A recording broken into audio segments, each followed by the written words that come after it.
So let's continue with the urinary system. If you guys have any questions about yesterday's medical terms, please let me know. So let's do a little recount of what we did yesterday. So we're gonna go kind of fast right here. So we talk about anuria. Remember, this is a very, very important term because it comes in national certification. So remember, ia is the suffix, ur is the word root, and is the prefix. So ia, which is the suffix, means condition. Ur means urine. An means no without. So here what we're trying to say is it is a condition without urine. Very, very, very common. Remember, we went over this yesterday. So I want you to pay attention to these medical terms because they are very commonly used. The next one, cystitis. Cystitis is very common because people complain about problems with infections in any part of the urinary tract, particularly the urinary bladder. So this is the problem right here. So this is itis, which is the suffix, means inflammation. Cyst, which is the word root, that means urinary bladder. So this is inflammation of the urinary bladder, remember. One thing that you have to be aware of is when your patients comes into the office and they tell you that they have problems urinating, usually what they imply is they have some burning sensation on urination. So whenever that happens, usually you prepare yourself because you're gonna be collecting urine from that patient. Another term that is very common is dysuria because it's related to cystitis. Dysuria, which is this abnormal or painful or discomfort when you pee. Remember, cystitis is actually the infection that you already developed, but the patients do not know. They don't know I have cystitis. No, they said I have difficulty peeing. I went to the bathroom and it's kind of burns, it itches, it is painful when I pee. So then that is dysuria. Once again, IA is the suffix, UR is the word root for urine. This is the prefix for difficult, painful, abnormal. But in this case, we usually say that it's a painful urination if it burns when we pee, or it is difficult to pass urine because you feel like the urine doesn't pass freely. Instead, you feel this burning sensation. So that means that the patient have cystitis. Most of the time, that might be the case. Later on, we're going to discuss other things that might be happening when we get to the reproductive system, which is going to be next. So this part is very, very, very common with urine. Here we have another term with urine. It is nocturia. Again, it's very simple. It's almost the same suffixes, and of course, it's the same word root that we're using. So this is the suffix UR is the word root, which means urine, not this is a time. For that reason, it is the prefix. So this means that it's a condition of urinating at night. So the patient is going to wake up and go to the bathroom several times at night. So that's called nocturia, a condition of urinating at night. So remember, at night we're supposed to be sleeping, right? But if someone has problems with urine, or with the tracts that conducts the urine because you have an infection, or because you have a problem with the relaxation of contraction of the urinary bladder, you're gonna be going to the bathroom every single time that you have a little urine coming into the urinary bladder. So that's basically what it is. So you have to get up several times at night and to go pee. That's basically what it is. There is another term right here that is called hematuria. I almost forgot. Remember, ia, again, this is the suffix. Ur is the word root. Hemat is another word root. So hemat is blood. Aya or ia is the suffix to mean a condition. So this is a condition of having blood in the urine. Be careful, it's not urine in the blood, it's blood in the urine. So don't mix this up with this one, as I mentioned yesterday. So this is hematuria, very common terms that they come out on national exam because we see this a lot. It's very frequent complaints, conditions that happens to our patients. So hematuria is blood in the urine. So here, pay attention to these medical terms, how you interpret them, because as you can see here, so a way of you remembering this is in this way. So when you are defining these terms, think about hemat after you say condition of blood in the urine.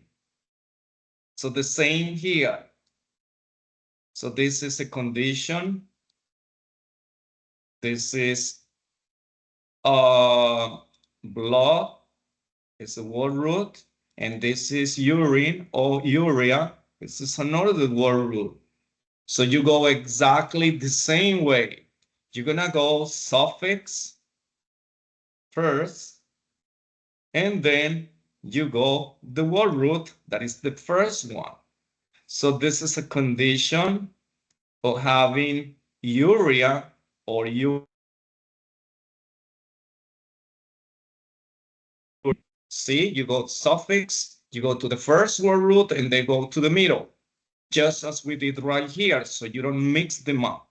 So whenever you find hematuria or uremia, hematuria means blood in the urine. So you can actually say blood in the urine because you have it right here. See, blood in the urine. Here is urea or urine. Most of the time it's urea because urea is a component of urine. So urea in the blood. That is a different one. So don't mix them up because they are very related. Because the medical term, the letters or the word parts are very similar.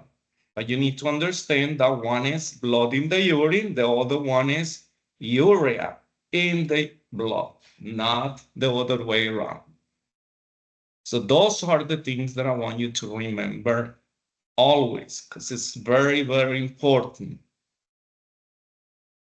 Pyuria, well, it is a condition, but usually it's not frequent.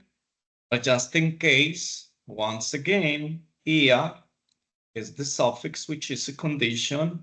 You are, urine, which is the word root, pi, which is pus. It is a word root because it's something that you can see, something that we can touch. So it is a word root. So here is a condition of having, again, pus in the urine. As you can see, all of them follow the same pattern. First the suffix, then the word root, and then you go to the middle. So you get the two sides. You get this one, and last, the middle one. So read it that way for these terms. Not all the terms, not for all the terms applies the same. But in this case, for these terms that we usually get very confused, we can do it that way. Remember, you're going to start first with the suffix, that's the first one. Then you go to the word root, or the first part of the word, and then last you use the middle one. So you go from here to here, and from here to the middle. So the same goes for this one. See, first this one, second this one, then from here to here, and from here to here, to the middle. So that's how you don't remember, because that's how they are correctly defined. So that's basically what I want you to do. Make sure that you actually understand what you're doing. Now, urologists and urology, they are very important because usually we mix up logis and logi. These two are totally, these suffixes have a totally different definition. Remember, logist, this is the specialist, the medical doctor who specializes in that particular field. In this case is the urinary system. And the other one is the study of. This is the science. Logi is the science that studies this particular field, which is urology, the urinary system.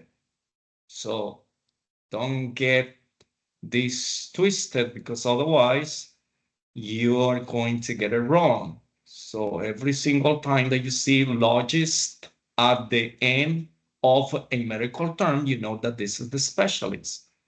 And logi is actually the field in which this medical doctor specializes.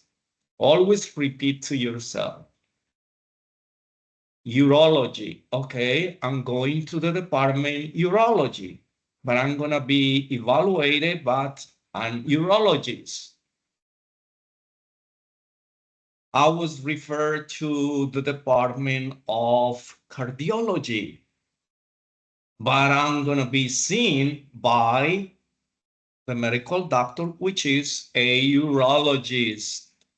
So that's how it works. Or cardiologist, or gastroenterologist. Remember, for pediatrician, it changes. It's not pediatrologist. It doesn't sound good. It's pediatrician, obstetrician, dentist. So those things have a different suffix, but it means the same, the specialist. So right there, you can see the difference between these two. Okay.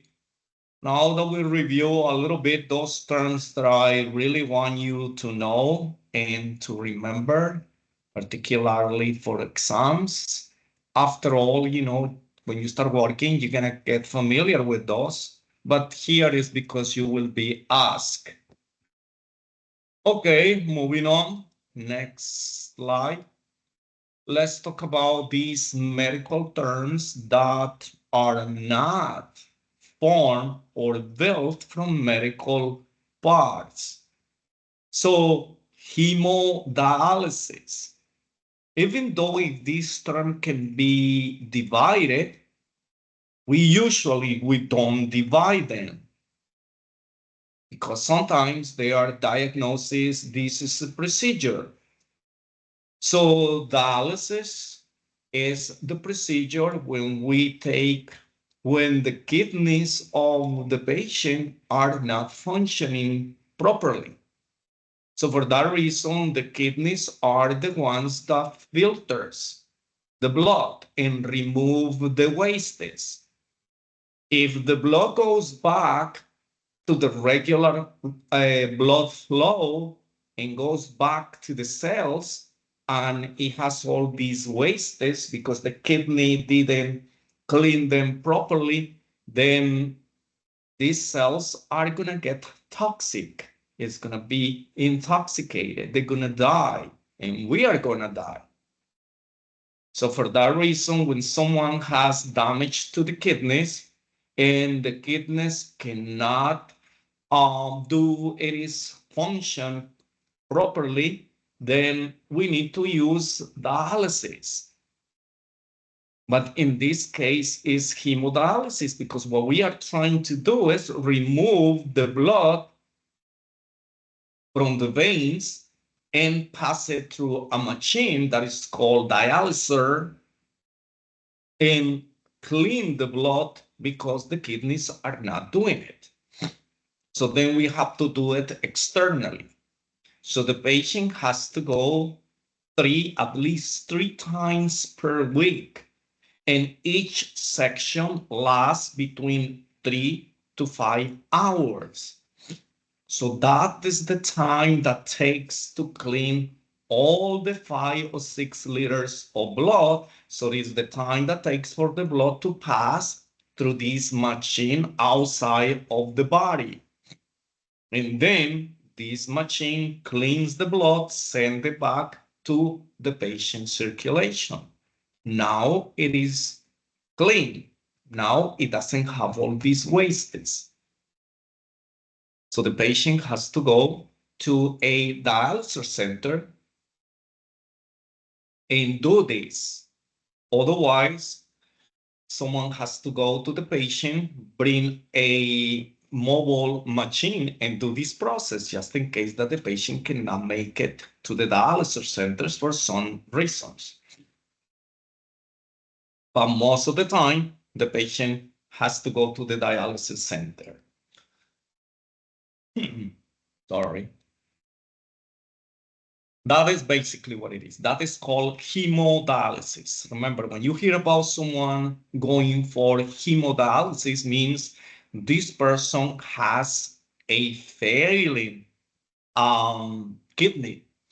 So the kidneys are not functioning. And this person is waiting for a kidney transplant. Any questions about dialysis? Very important term. Next, incontinence.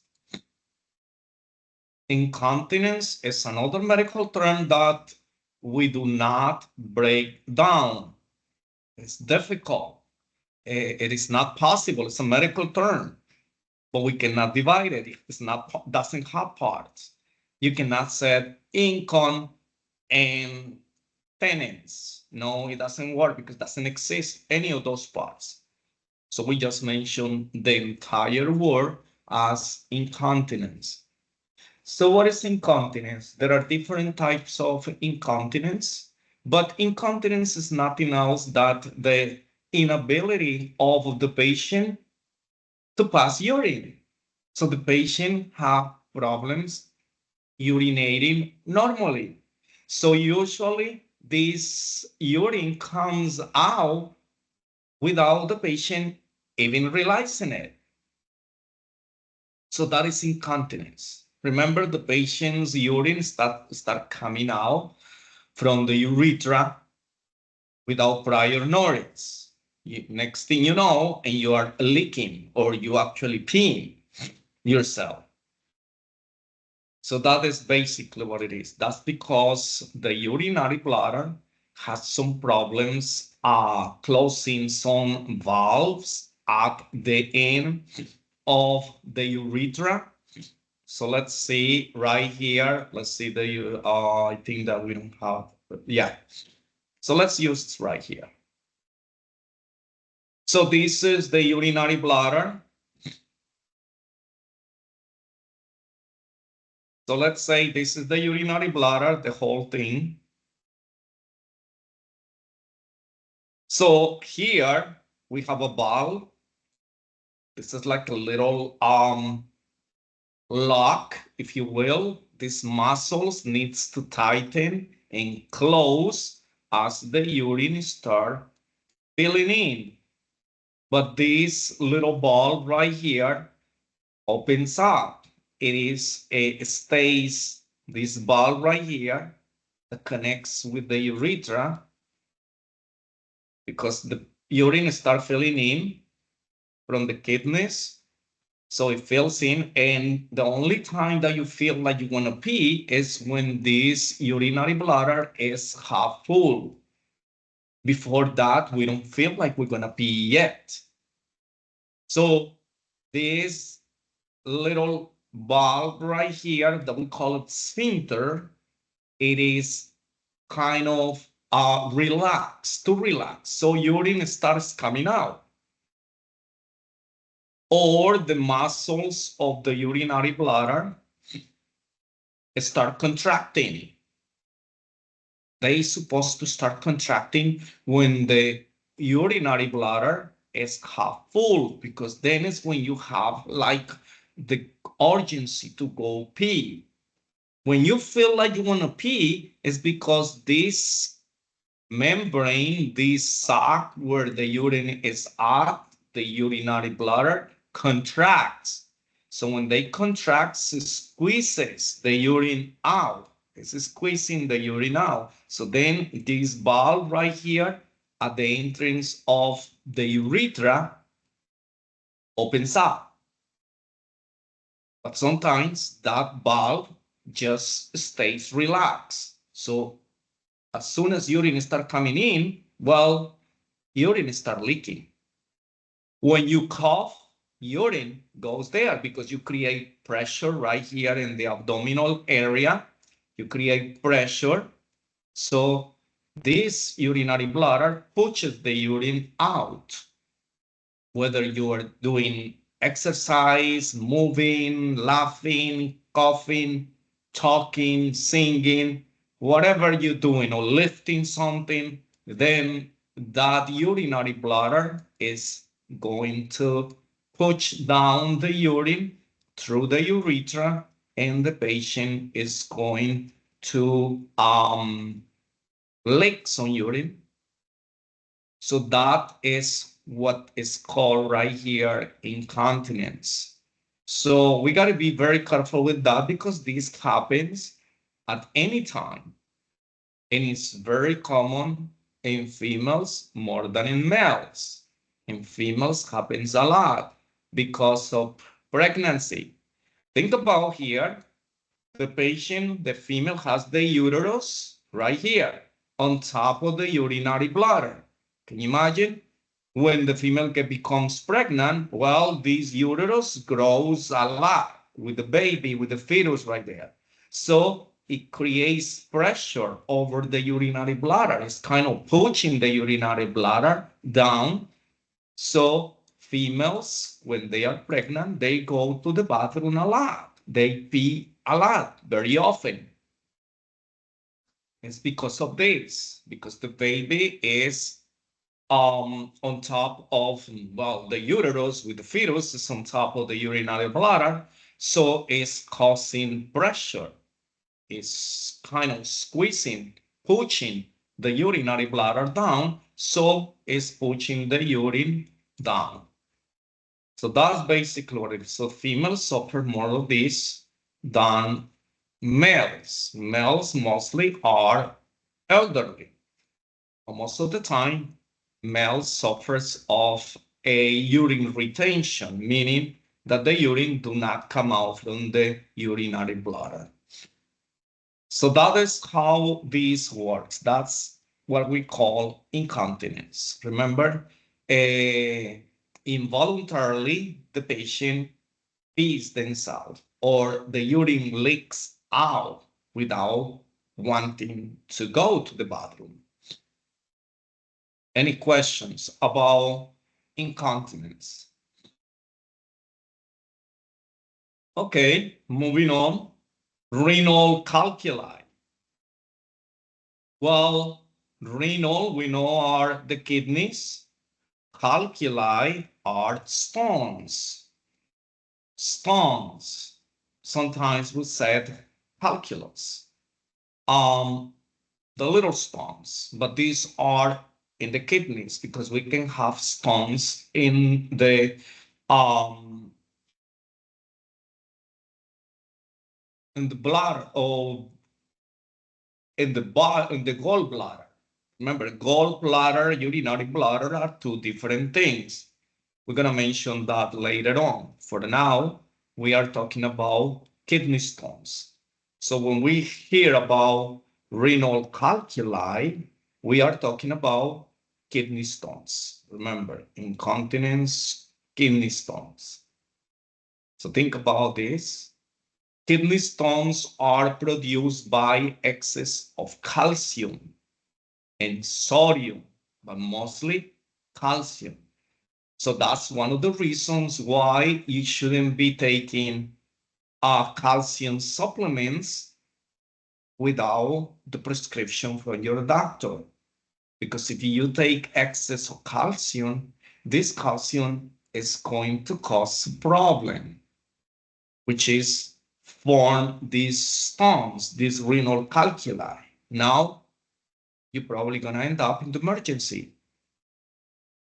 That's basically what it is. Next, renal transplant. Renal transplant is kidney transplant. So when the kidneys are not functioning properly, they have a damage. Remember, the function of the kidneys is to filter the blood, remove all the wastes and excess of fluids and solids, meaning all these chemicals. So if these kidneys stop functioning, we immediately need to put the patients on hemodialysis until the patient gets a kidney transplant or the patient dies. So that's basically what it is. So renal transplant, kidney transplant. Urinalysis. Urinalysis is this evaluation, this test that we do to the urine. So usually when the doctor orders urine tests, so they ask you to collect blood from the urine from the patient, that test that we send to the laboratory, we call it urinalysis. So this is a urinalysis test. Usually you're gonna see it as UA, urinalysis. Urinalysis, that's what it is. Remember, alysis and urine, U and A, urinalysis.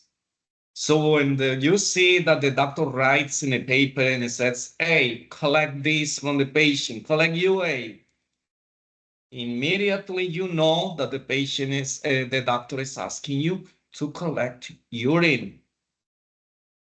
To collect urine, that's basically what it is.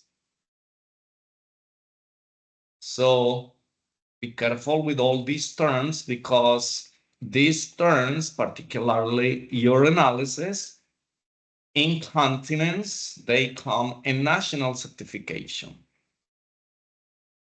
So make sure that you actually Remember this because it's very important. So urinalysis, remember, this is a analysis, examination of the urine. So this is a very frequent test or body fluid that we collect. Blood is number one, urine is number two. So these two bodily fluids are the ones that we collect very often. Here we have another term, urinary catheterization. We are talking about the urinary system. So for that reason, we have to mention this procedure. This is a procedure when we insert a catheter through the urethra, whether the male's or the female's urethra. We advance this to reach the urinary bladder and remove urine from there. It can be done for different reasons. So let me go back to the urinary bladder. I don't think that we have the urinary bladder around here. I don't recall. No, because that is going to be next. But here is the urinary bladder. Remember, we went over this and the prior examples that I gave you. So let's change colors. So we place a catheter, a sterile catheter, new catheter, and we advance it up to right here. Why? Because we are going to collect urine from the urinary bladder. Because urine within the urinary bladder is sterile, meaning it's not contaminated. So sometimes if we need to do a test just to get sterile urine, we need to remove it from the urinary bladder and we use a catheter. And this catheter is going to be whether with a syringe, and we're going to remove here some urine to do a test, or this catheter is going to be attached to a bag. And the patient is going to be draining. So anytime that, because this patient has urinary retention, so the urine, because it can come out from here, from the urinary, so it's going to come to this bag and it's going to fill in, and we have to empty it out, the medical providers. So probably you have seen patients that are, with the catheter right there in the urinary bladder, and then we have to empty the urine, or the patient itself, if they can walk, they can ambulate, they can do that. So that is called urinary catheterization. Remember, it can be used because we need urine that is sterile and not collected from the outside when the patient pee because it's contaminated. We need to go directly right there to the urinary bladder, remove it from there. We use a catheter or urinary catheterization. Or because the patient has a problem right here with the urinary bladder and it has urinary retention. The urine doesn't come out because it's a blockage right here. So these will be the two main situations in which we use the urinary catheterization. This is very common in elderly because they suffer of urinary retention. Remember, everything changes in our body as we age. So the urinary bladder is one of those. Okay. So that will be urinary catheterization. Now we have here urinary tract infection. This is called UTI. Be careful, don't mix it up with URI. This is upper respiratory infection. This is urinary tract infection. So be careful with that. This test is commonly done. Remember, urinary tract infection, we do these tests, we collect this type of urine to evaluate which type of bacteria or infection is it that you have. So we know then how to treat it. So that is called UTI. So urinary tract infection, it is a diagnosis, it is a condition, but it is a condition of the patient having some type of microorganisms in the urine. Usually it's a bacteria. Later on in the next chapter, we're going to talk about that bacteria that causes urinary tract infection. So you need to know what UTI stands for, and later on, you're gonna know which bacteria causes UTI, because this will be asked on your exam. Okay, next, void. Void means to be. So usually these are medical terms once again. So you don't tell the patient, okay, take this little cup, go to the bathroom to void. No, we don't tell them that. We tell the patient, go to the bathroom and collect me some urine, or go to the bathroom, pee, and fill this cup. So void or voiding, that means to pee.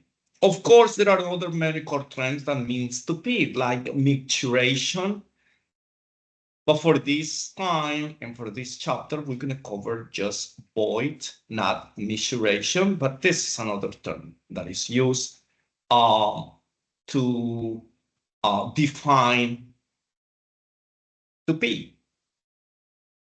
So, of course, when we talk in our, daily routine, for informal conversations, we said, oh, go take a leak, go pee, something like that.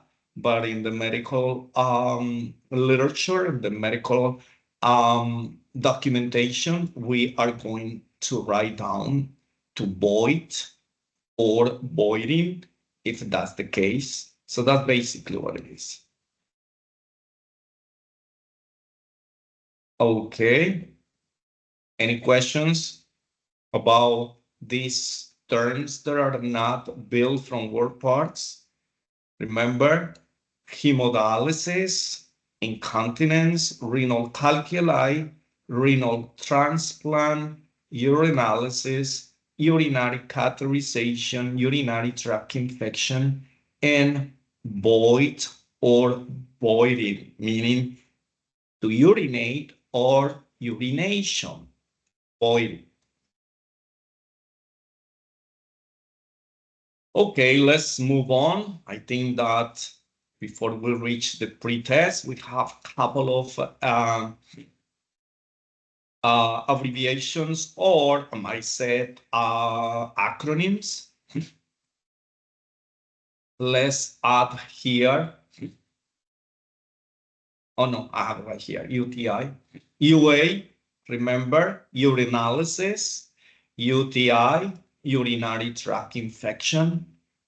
So these acronyms, you're going to encounter them very often because patients complains about this burning sensation in during urination or difficulty urinating, and we have to do urinalysis tests.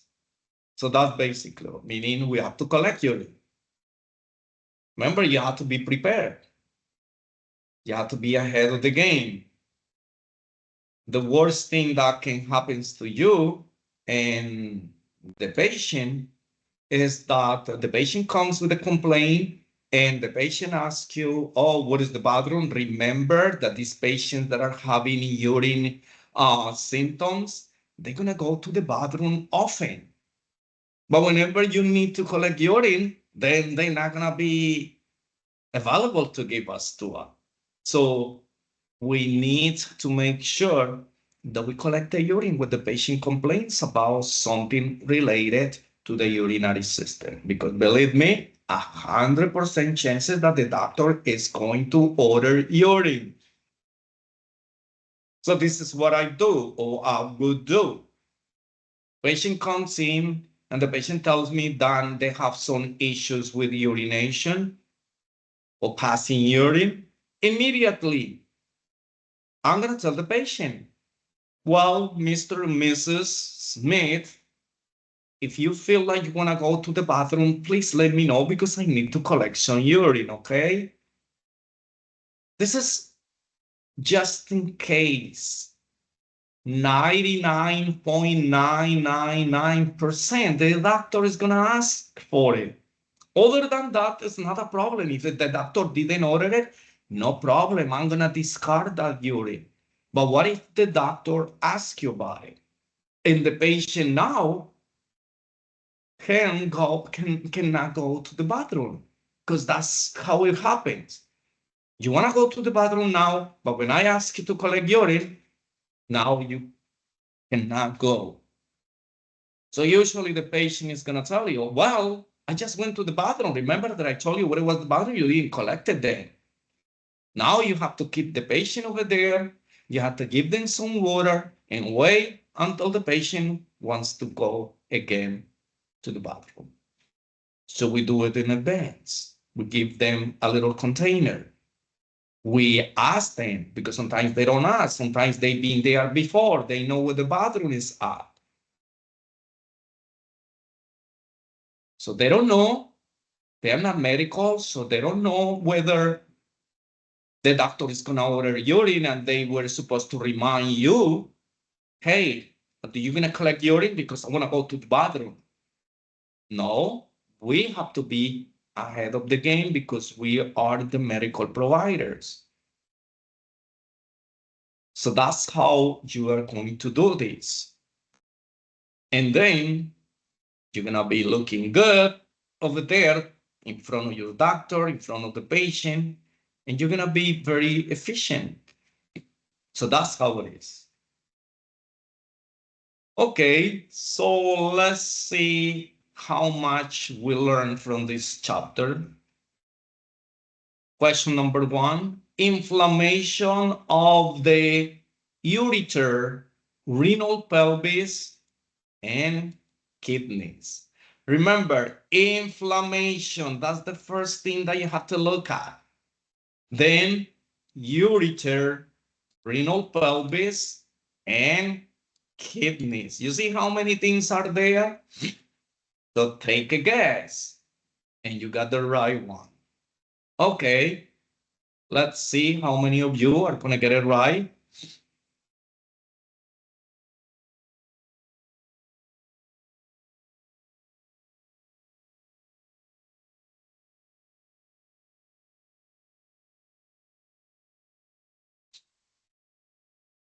Okay. Let's start answering those questions.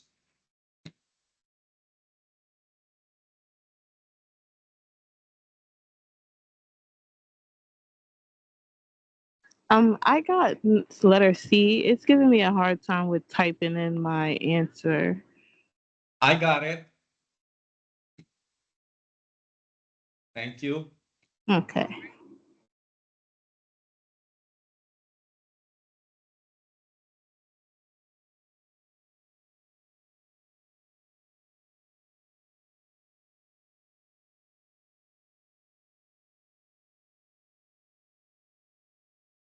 Okay. Waiting for someone else to enter an answer.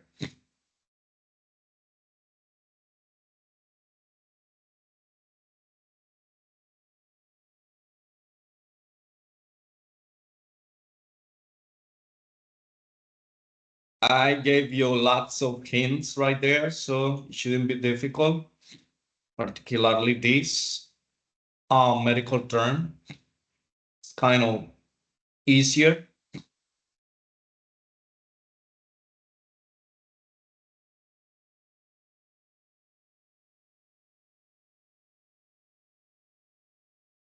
Okay, so let's solve this question. Remember inflammation, that's the first thing that we're gonna look for it. And it turns out that all of them have inflammation. So we cannot solve it through the suffix. Now look at one root, one other root, and another word root. Just looking at the medical terms, I know already ureter is right here. Pyelo is right here. Kidney is right here. So just the fact that they're giving me so many terms or word parts, I already have in mind that the longest one is going to be the answer. So ureteropyelonephritis would be the answer. Inflammation of the ureters, renal pelvis, and the kidneys, because they give me a lot of information. Okay, next. Condition of stone in the ureter. Condition. Okay, that's one. Stone. Where? Ureter. A, B, or C? B. Don't tell me, enter your answer through the chat, please, so other people don't kind of get distracted by your answers.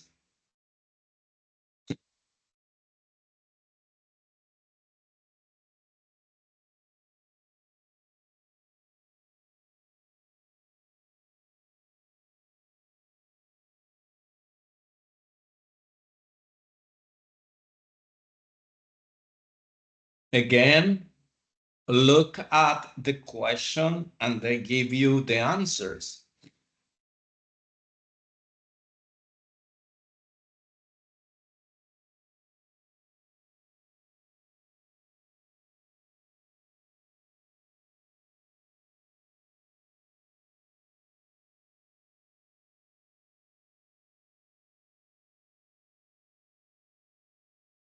Okay, so congratulations for those who are getting it right. If you didn't get it right, no problem.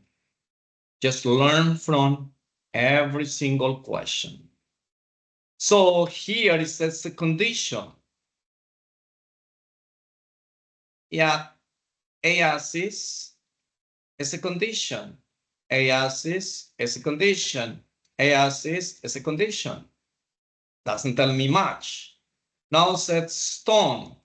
Oh, stone, stone, stone. Oh, doesn't tell me much. Oh, this is gotta be the key. Ureter.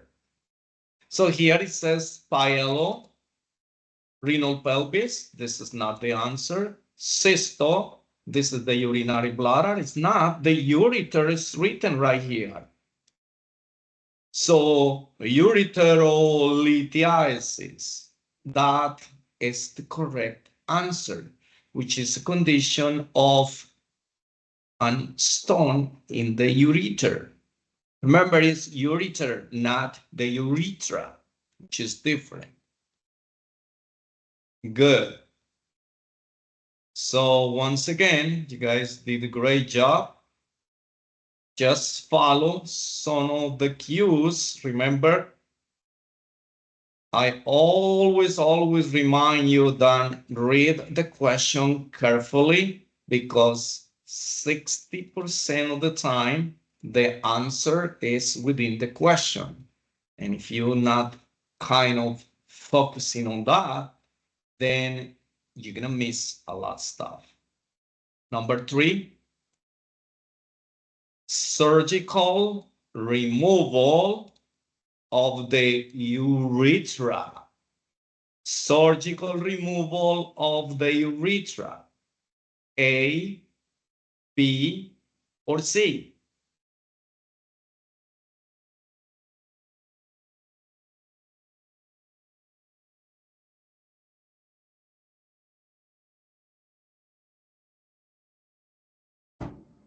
A. Why? Again, Why? just type it. enter the information in the chat.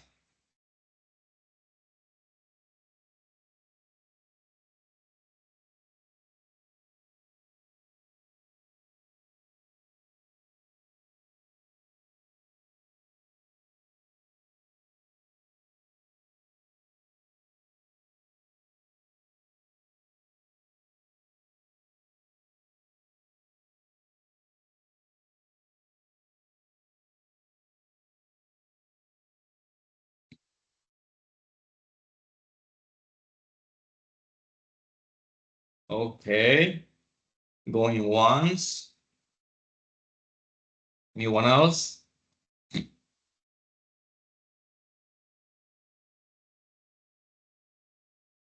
Okay, so surgical removal, let's see, that's the suffix. So pexi, oh no, this has nothing to do with that. Stomy, that has nothing to do with that. Remember, this is pexi is a fusion, kind of putting something together that doesn't move. Stomy is making an artificial opening. So I know that ectomy is the key, because ectomy is a surgical removal. And urethra, see, all of them has urethra,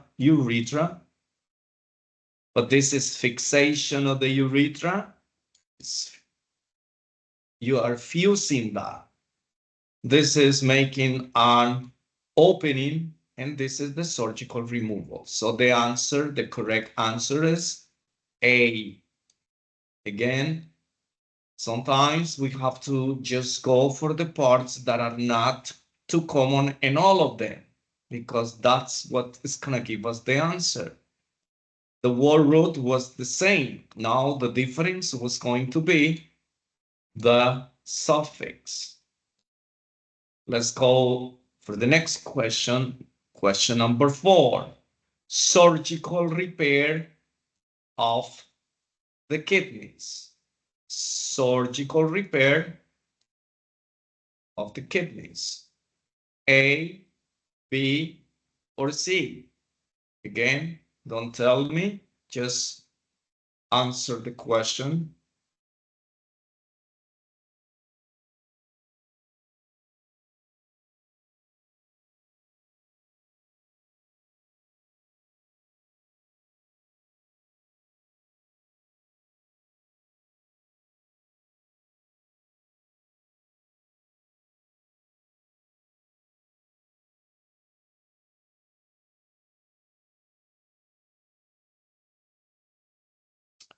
Remember that I gave you the key for.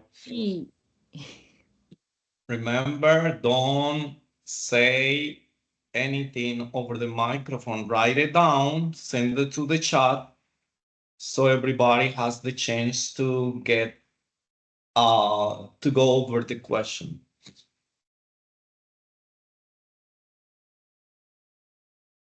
Okay, so let's solve this. Surgical repair. So let's go kidney, because we repeat kidney and all of them. Nephro, nephro, nephro. Raji or Rafi, this is putting sutures, stitches in the kidney.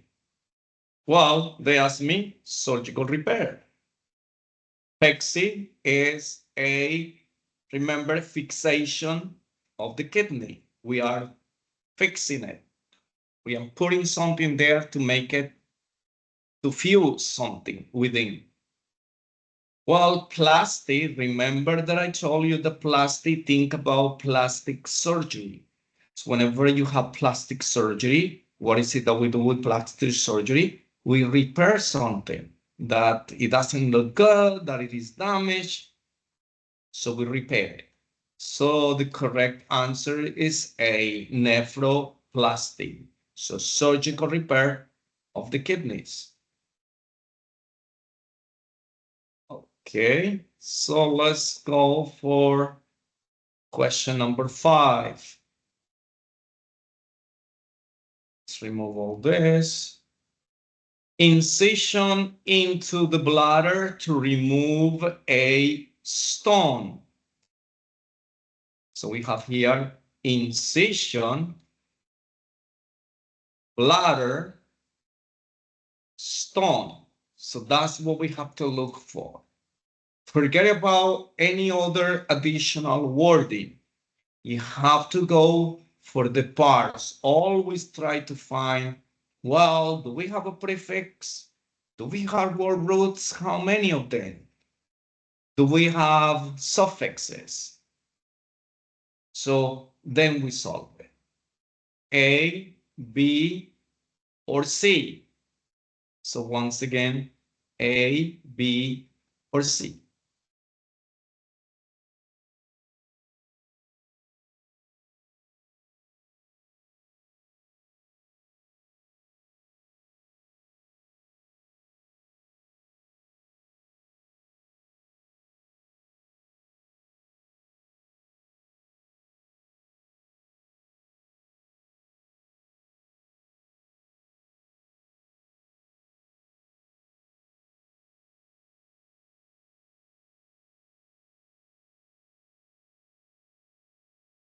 Okay.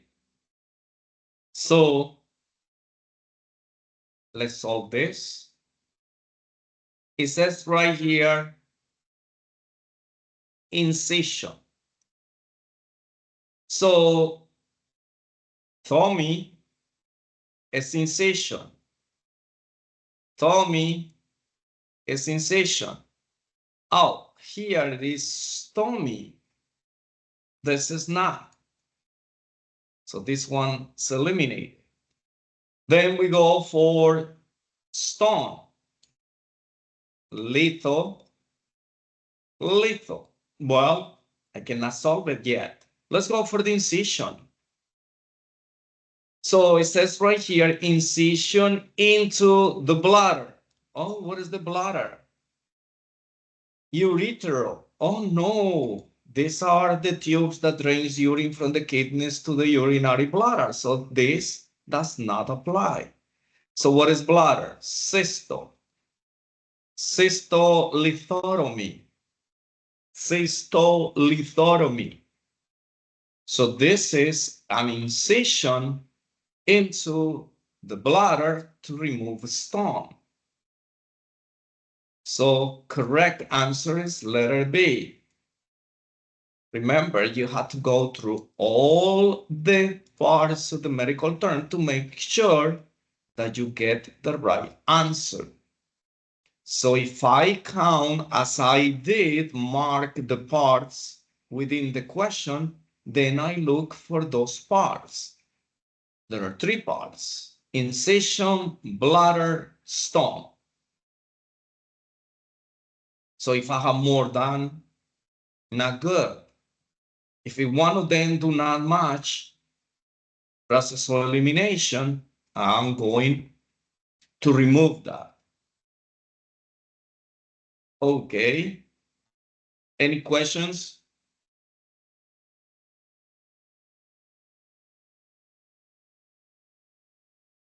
Okay, let's move to the next chapter because it's too early to go on break. So let's start with the reproductive system.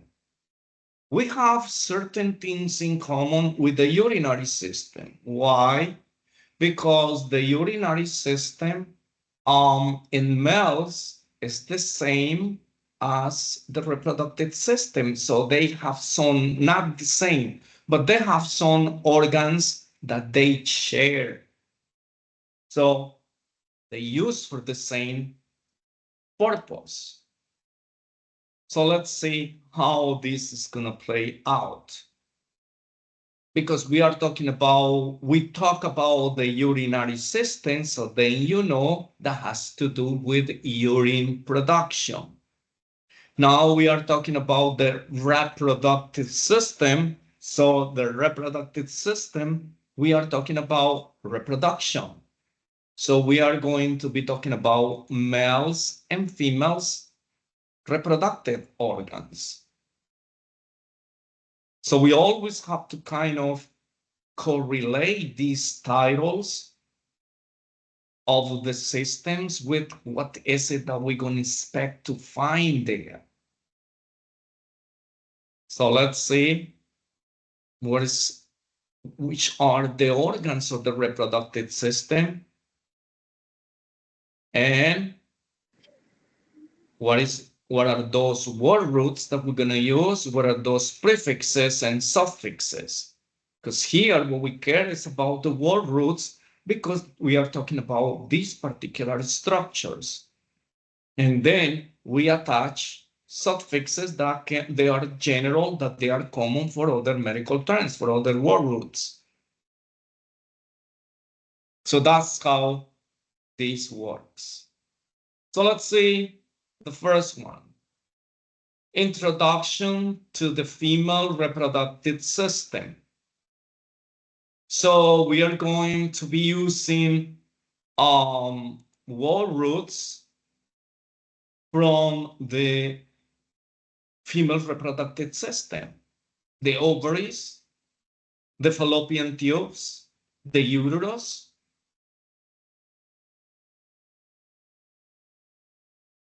So whatever, these ovaries produce, whether they are hormones or the ovum or the eggs. So basically, that's what we are going to be talking about here. Then we're going to be talking about the male's reproductive system in the same way. We're going to talk about the testicles. We're going to be talking about some glands that makes up the male's reproductive system, some hormones, the cells related to the male's reproductive system.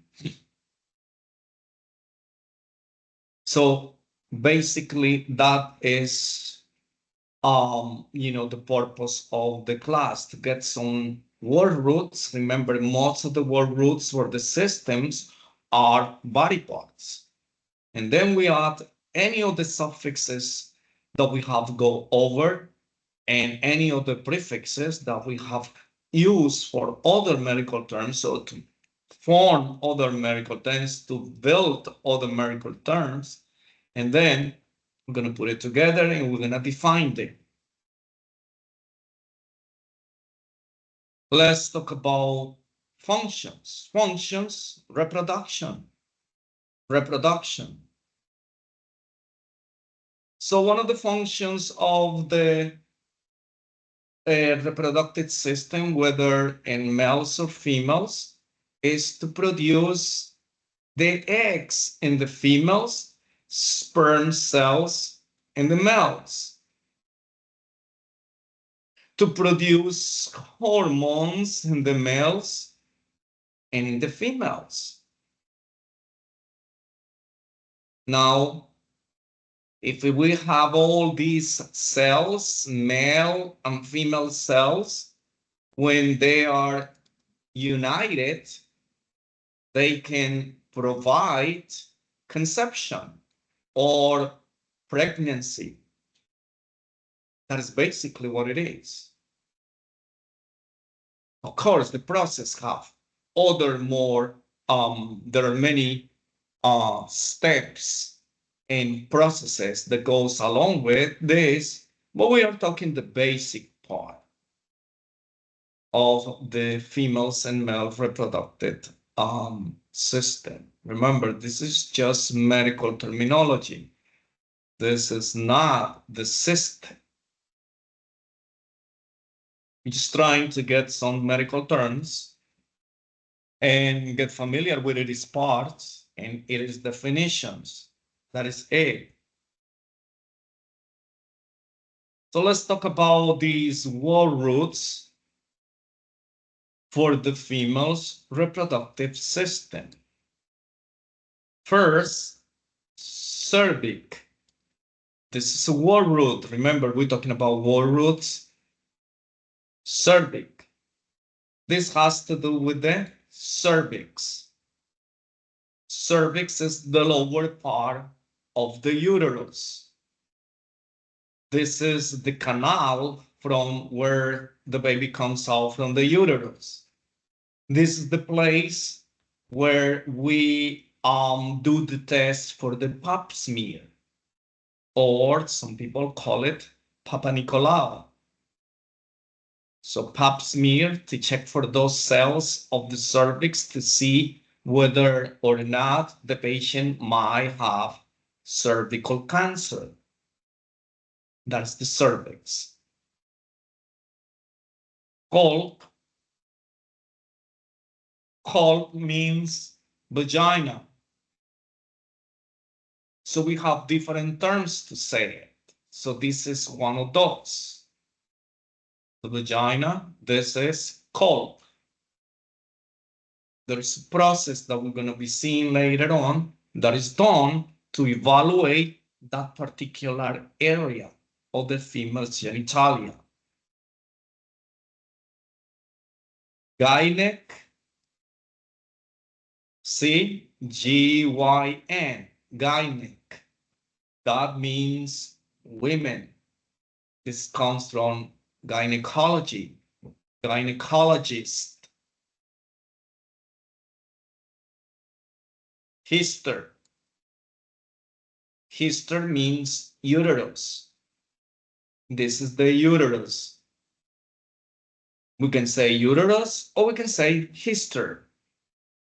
Because when the female has a removal of the uterus, we said hysterectomy.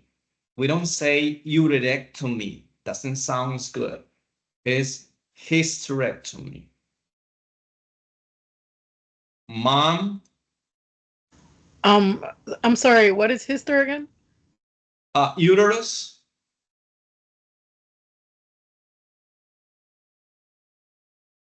Thank you.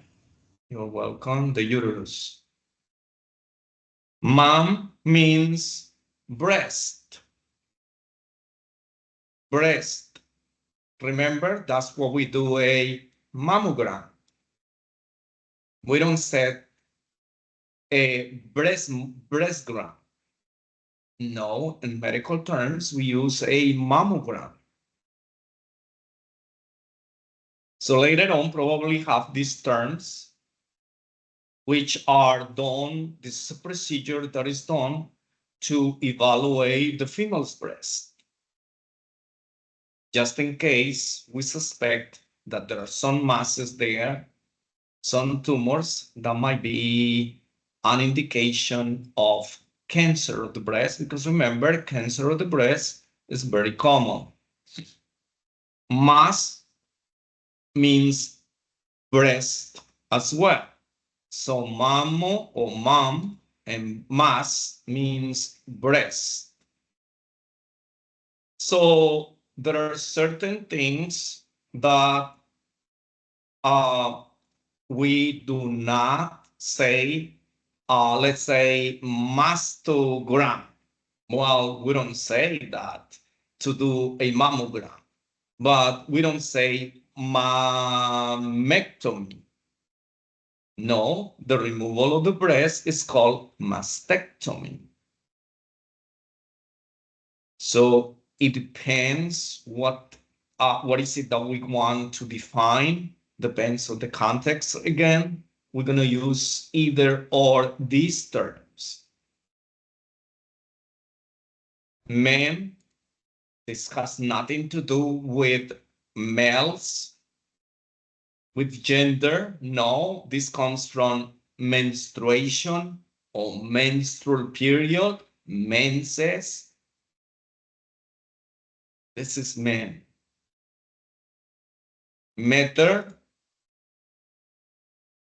This is also needs to is explaining some conditions about some parts of the uterus. Metrial, endometrial, tissue. But later on, we're gonna find some conditions that happens to the females when they are not able to have babies. So that is meter. O4 means ovaries. I'm sorry, ovaries. The egg, not the ovaries, the egg, the ovum, O4. Salping, this is the fallopian tubes. Salping is the fallopian tubes. So if we go back right here to this picture of the female, these are the fallopian tubes. These are the fallopian tubes. These are the ovaries.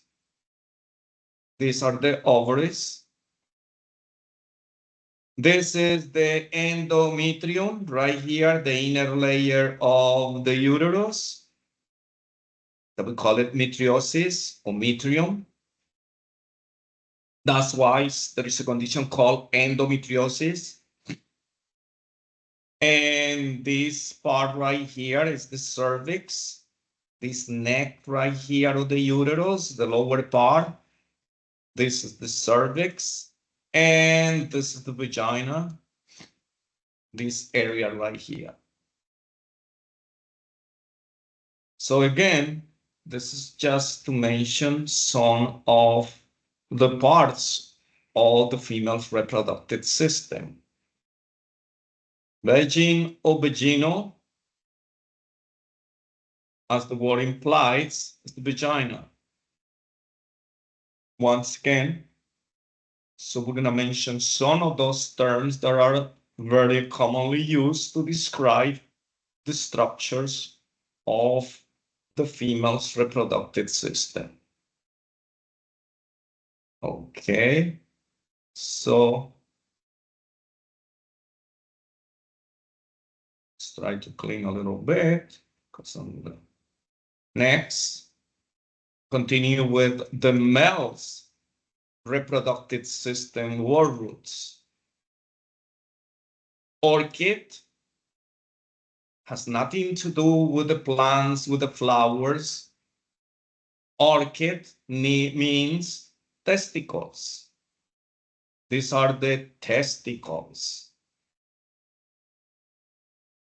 Testicles. Prostate, as the word implies, this is the prostate gland. Prostate gland.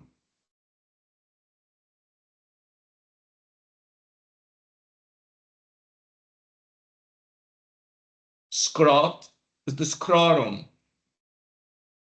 The scrotum is that sac that holds the testicles. Scrotum. Scrot. Vas. These are the spermatic cords. These are the tubes that carries the sperm from the testicles all the way up to these tubes to the outside. These are called vas deferens. So later on, we're going to see it when we encounter a complete medical term. Let's talk about these suffixes. Remember, vas, these are the tubes that are also called spermatic cords. Suffixes. Seal, this is a hernia. Seal means hernia. Later on, we're going to put it together and we're going to talk about some herniations of any organ that ends in seal. Topsis, this is drooping. something that kind of falls off place. So that's basically what it is. Topsis means drooping or something that just fall or place. It's not there anymore. It's not where they were supposed to. Kind of falls to the side, down. That's called drooping. And stopsis. The P is silent. Topsis. Ptosis.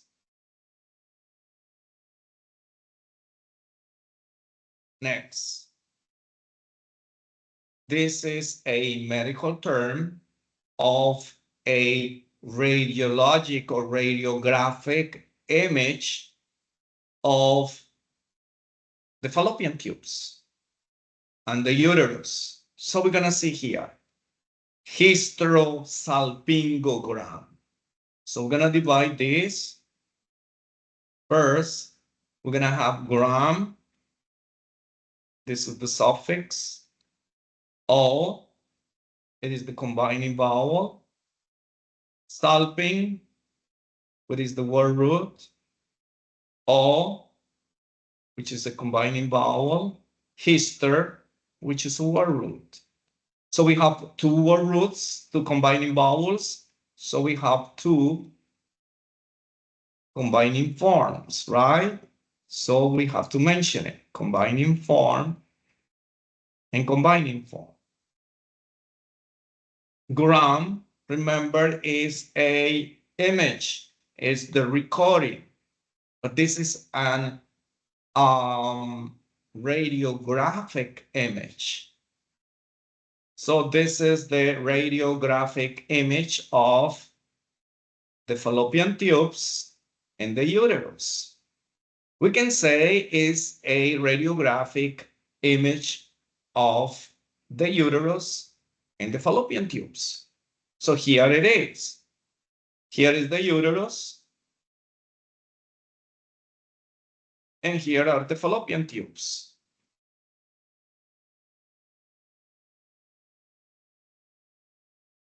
So we are seeing these two structures in an image, in a radiographic image. That's basically what it is. So it's not difficult when we start kind of breaking down these medical terms in parts, and it is parts, then it's going to be a lot easier for us to define, to give a meaning. So we can understand, we can explain the patient what's going on in layman terms. So that's basically what it is. So here we have hyster, which is uterus, the combining vowel O, because it's the most common, salping, which is the uterine tubes or the fallopian tubes. You can say uterine tubes, but we call it most commonly fallopian tubes. So salpingo, fallopian tubes, uterine tubes means the same.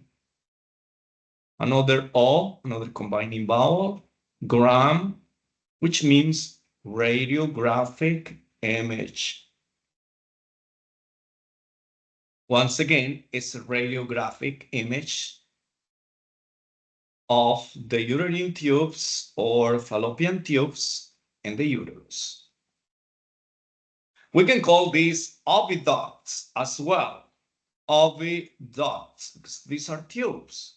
There are many ways of addressing these medical terms. The ones that your medical doctor is more familiar with, this is the one that you're going to be using. But any of those terms that we use, they are recognized. Remember,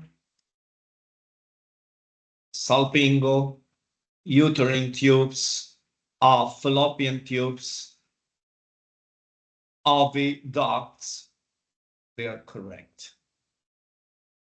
But salpingo, very common. Remember, salpingo, very common question for exams. They will ask you, what is salpingo? Uterine tubes, also known as, or the tubes that carries the egg from the uterus, from the ovaries to the uterus is called. Then you look for whether salpingo, oviducts, uterine tubes. That's basically what we need to be familiar with. Or salpingo. Good. Next, systole. Now remember that I told you that systole, cystocele, oh, what am I doing? Systole, cystocele. Cele is the suffix, which means hernia. O is a combining vowel. Cyst is the word root, which means the urinary bladder. Now, if you see here, here is the representation in this image, because it's a good thing for us to understand what's going on. Here, it shows that the urinary bladder kind of, the membrane inside, it breaks right here, and the urinary bladder or the muscle of the urinary bladder kind of protrudes. So kind of goes out. So that's called cystocele. We can have a lot of stuff that goes like breaks the membrane that holds them together, and then it can go off. If that happens, then it's called cystocele. It's called a herniation of hernia of the urinary bladder. So that's what we have right here on sample below. Cyst, bladder, but it's the urinary bladder. O, it is the combining vowel. Cele is a hernia. Hernia of the urinary bladder. So that's basically what it is. So you just need to recognize that whenever you see the word cele or the suffix cele at the end of any medical term, means that that particular structure of the body is herniated. So it means hernia. So that's all you need to recognize. People is not gonna ask you about, okay, how it does herniates, explain it to me. No, you just need to recognize that this suffix is called, cele is called hernia. Remember, it's recognizing the word parts, giving the correct definition that you need to understand, not to explain the things, how it's done, what is all the different names that they receive. No, it's just you have to be familiar with those in particular. I explain it to you because I want you to understand when it's used, how did that happen, but this is something that nobody's going to be asking you. Let's get this medical term that is very long. It says right here, hysterosalpingo-oophorectomy. So hysterosalpingo-oophorectomy. So we're gonna divide it. Now, if you see, remember that I mentioned in one of the classes or two that we are going to have,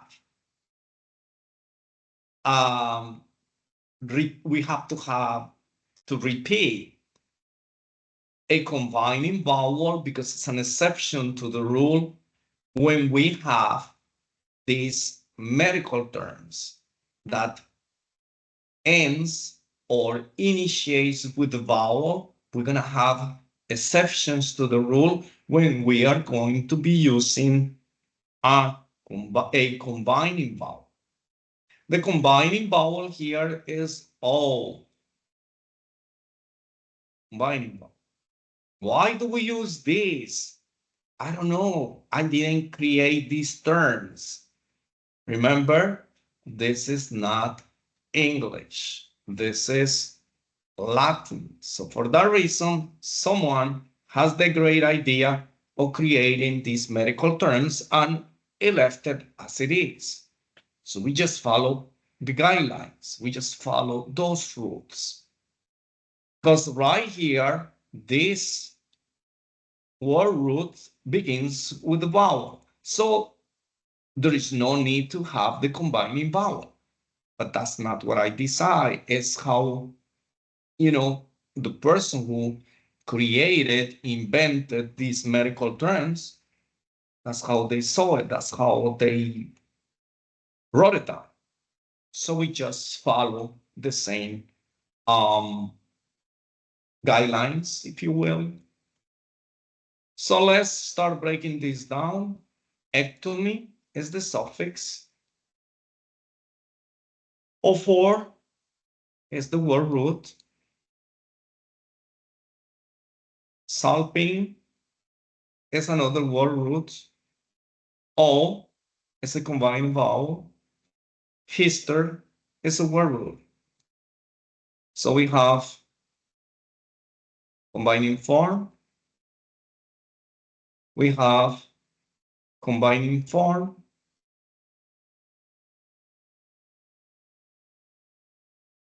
That's it. So ectomy is the surgical removal. Now, is the surgical removal of what? I can start from any of these word parts, these roots, because each one of these roots is independent. Surgical removal of the ovaries, the ovarian tubes, the fallopian tubes, and the uterus. So in other words, I can just say hysterectomy. Hysterectomy is removal of all these structures. But they just want to put it a little harder, and they said hysterosalpingo-oophorectomy, because we are learning how to divide a medical term and how to define it. So if you see here on the image below, we have all this information right here. So we have the image showing all the parts that we are removing right here. So I'm going to point it out to you. Let's use the blue color. So this is the uterus, which is hister. This is the fallopian tubes, which is salpingo, and both sides, of course. And these are the ovaries. The ovaries. So what is it that we're doing? Removing this. Back in the days, that's one of the most common procedures that was done. This is not done unless it is necessary. Back in the days, the patient was found to have a little something in the uterus, they removed the whole thing. He has problem a little bit with an ovary, they remove the whole thing. They have a little problem with the fallopian tubes in one of the sides, they remove the whole thing. Remember that if we do a hysterectomy or hysterosalpingo-oophorectomy, you have to remove all these. The female can no longer have babies. You remove the entire reproductive system. So nowadays, that is illegal. If you have problems with one ovary, you just remove the ovary. If you have problems with one fallopian tube, you just remove that. If you have problems with the uterus, meaning something simple, you just do partial stuff. Unless something is within the entire uterus, then you have to remove the entire thing, because the uterus, without, you see, the fallopian tubes are attached to it. The ovaries are not attached to it, but what are you going to do with the ovaries without this? But then you can save the ovaries, because you can get the eggs and you can get a surrogate or an in vitro fertilization, IF. So there is no need to remove everything, because there are chances still that this female, even though if it cannot hold a pregnancy because the uterus has been removed, the ovary is still producing good eggs. So now it is illegal. But this is what is called, in general, hysterectomy. Here, we just creating medical terms. Remember, we just mentioning everything, every single structure that will be removed. That's basically what it is. But nowadays, we call it just hysterectomy.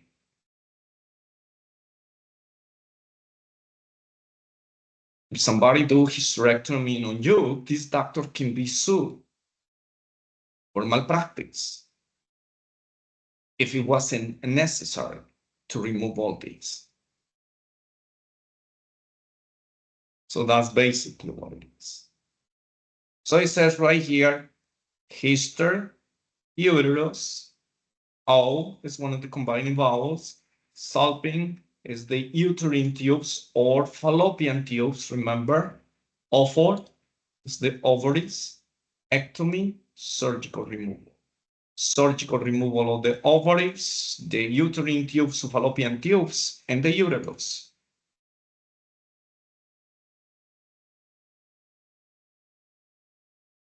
Good. Any questions?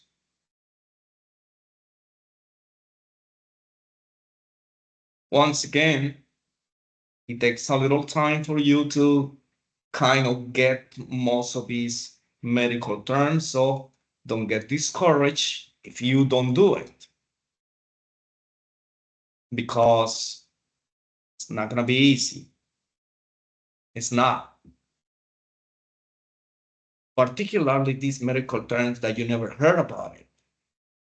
Well, we heard about uterus, we heard about ovaries. Yeah, very simple. But you're not familiar with O4, salpingo, maybe hyster. So putting all these terms together, it takes some time and practice. So that's basically what it is. Any questions? Moving on. Hysteroptosis.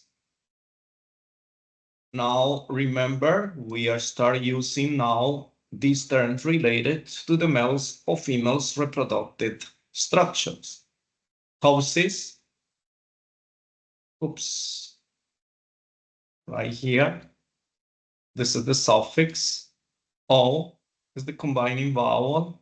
Hyster is the word root. Word root and combining vowel, combining form. So if you see right here, ptosis means, remember, drooping. But drooping also means prolapse, something that is moving out of place. So in this case, we're going to use prolapse. Now, check this out. We have here the normal position of the uterus. This is the normal position.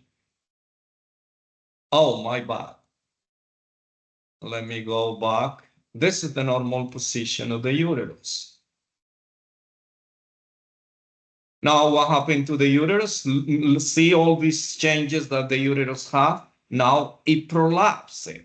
It's kind of going outside to the vaginal canal, which is right here. So it prolapsed, it kind of drooped. It prolapsed, it went out of place. That can happen. It's not just this, it can happen of the intestines. The large intestine can prolapse outside of the rectum, outside of the anal canal. There are many organs that can prolapse. The urinary bladder prolapse, it falls off. It detaches from its normal original position. So that's prolapse. So what is it that we have to do? We have to put the mesh and put it back. And put some stitches there. So the uterus do not move from its position. So that is ptosis, drooping or prolapse. See, there is a very example for you to understand.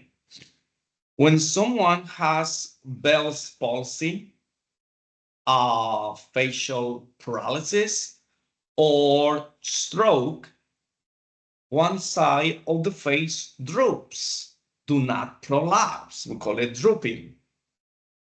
One eye kind of closed, the mouth twisted to the side.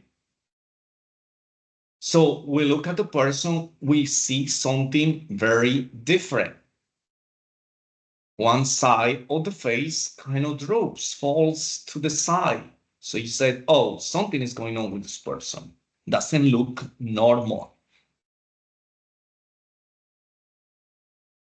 So that's basically what we're talking about here. That this organ prolapsed because it's coming out of this cavity.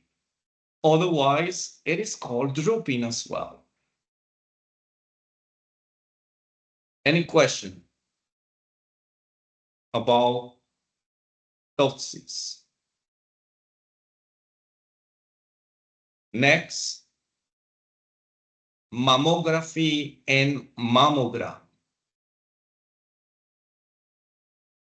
So remember, we have mammograph, mammography, and mammogram.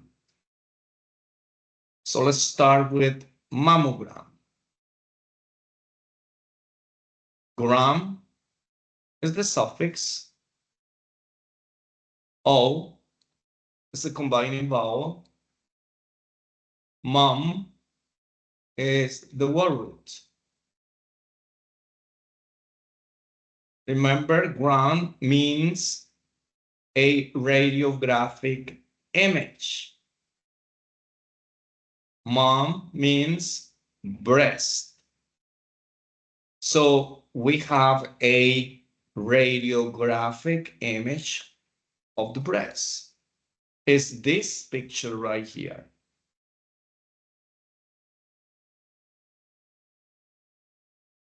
This is very common in females, remember? We do these tests after certain age or prior to certain age, recommended by the CDC, the Centers for Control Disease. If the patient has a family history that has suffered breast cancer at early age, so then we recommend these mammographies to be done earlier.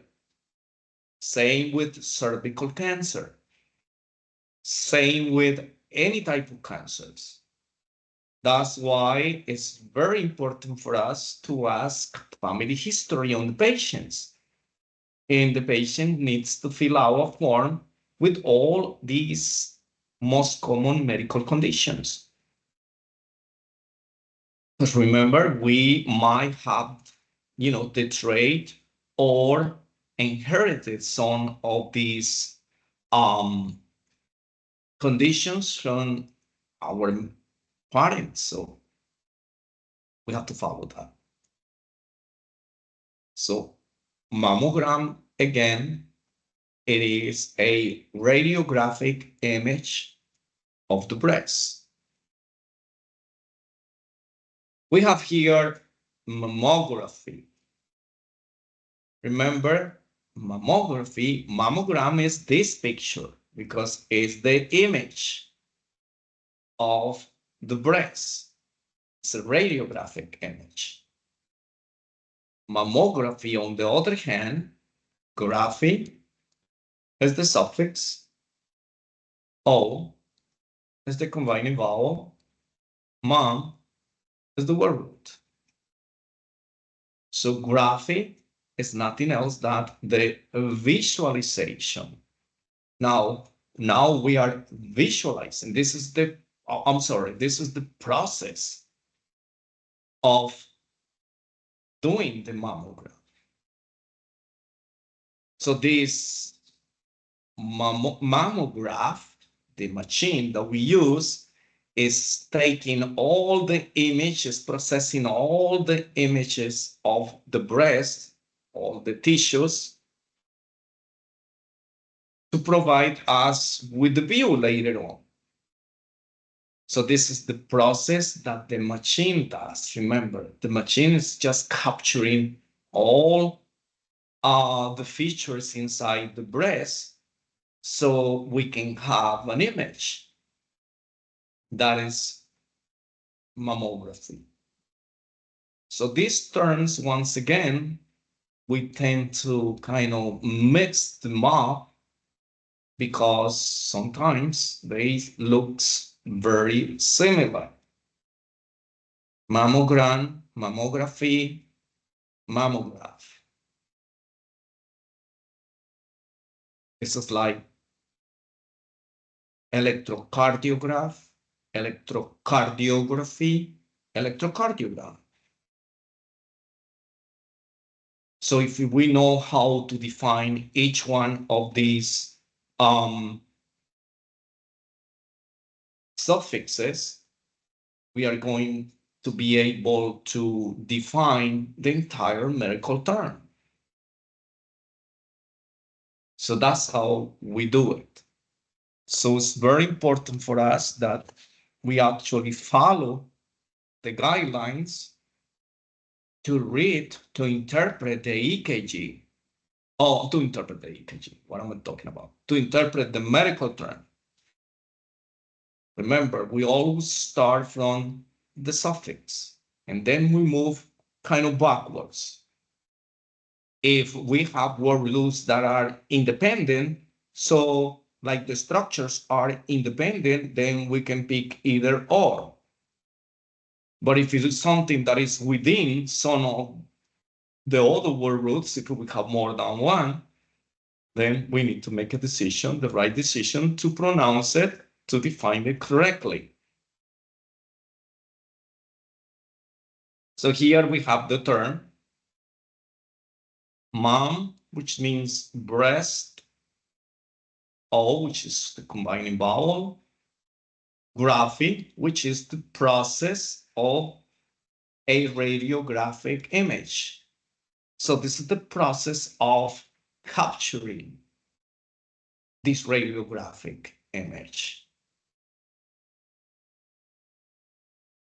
Mom, the next one, mom is the breast, O is the combining vowel, gram is the radiographic image. So this is the radiographic image of the breast. So that's how we are going to define these medical terms. So make sure that, at least you get familiar with some of the most common word parts or the components of a medical term. Suffixes, word roots, prefixes, combining vowels. Remember, we can only have one prefix, one suffix. We can have more than one word root. We can have more than one combining vowel, because if we have more than one root, chances are that we have more than one combining vowel. That the most common combining vowel is O. That the medical part that it is attached to the end of a medical term is called the suffix. The foundation, the main part of a medical term is called the word root. If we have a prefix, because there is not, it is not always there, but if it is present, it will be attached at the beginning of the medical term. A combining form is a word root plus a combining vowel. That's what I want you to remember, because if you remember these basic parts, then you're gonna be able to kind of break down these medical terms, and then you have to know the definition. So you have to know the definitions of each part. You have to recognize, what is it? Is it a condition? Is it a procedure? Is it a science? Is it the specialist? Is it a procedure or a medical surgical procedure? So those are the things that we need to be on top of it every single time that we kind of define, break down a medical term. Next, let's have all these medical terms. We're going to break down these medical terms because we have a bunch of them right here. Most of these medical terms are very, very common in a medical field. Whether you are within a, the specialty with a gynecologist, an obstetrician, or a general doctor. Why? Because we first go and we interact with the primary care physician, with a general doctor, with a family practice. So they kind of hear from us the symptoms, the complaints that we have. And then this doctor makes the decision to send you to this particular specialty, depending on the severity of the condition. That's what is called a general doctor, a family practice doctor. Because we just see every single person that comes to our office, but we don't treat all of them for everything they have. We have to refer these patients to other specialties. Let's talk about this term that is very common condition and very good questions for national exam. Amenorrhea. We learned already that rhea is a secretion. It's something that comes out. It's not liquid, but it's not solid. It is combination. So this is the suffix. O is a combining vowel. Men is the word root. A is a prefix. See, you have to make sure that you have all the parts. So this is a discharge of secretion. This is menstruation. And this is no without. See, it says right here, this is a condition or not condition. These are no secretions, no menstrual period. That's what it's trying to say. These secretions of the menstrual period are not there. So when you have amenorrhea, you don't have the menstrual period. That's basically what it says right here. So no menstrual period, no menstrual discharge.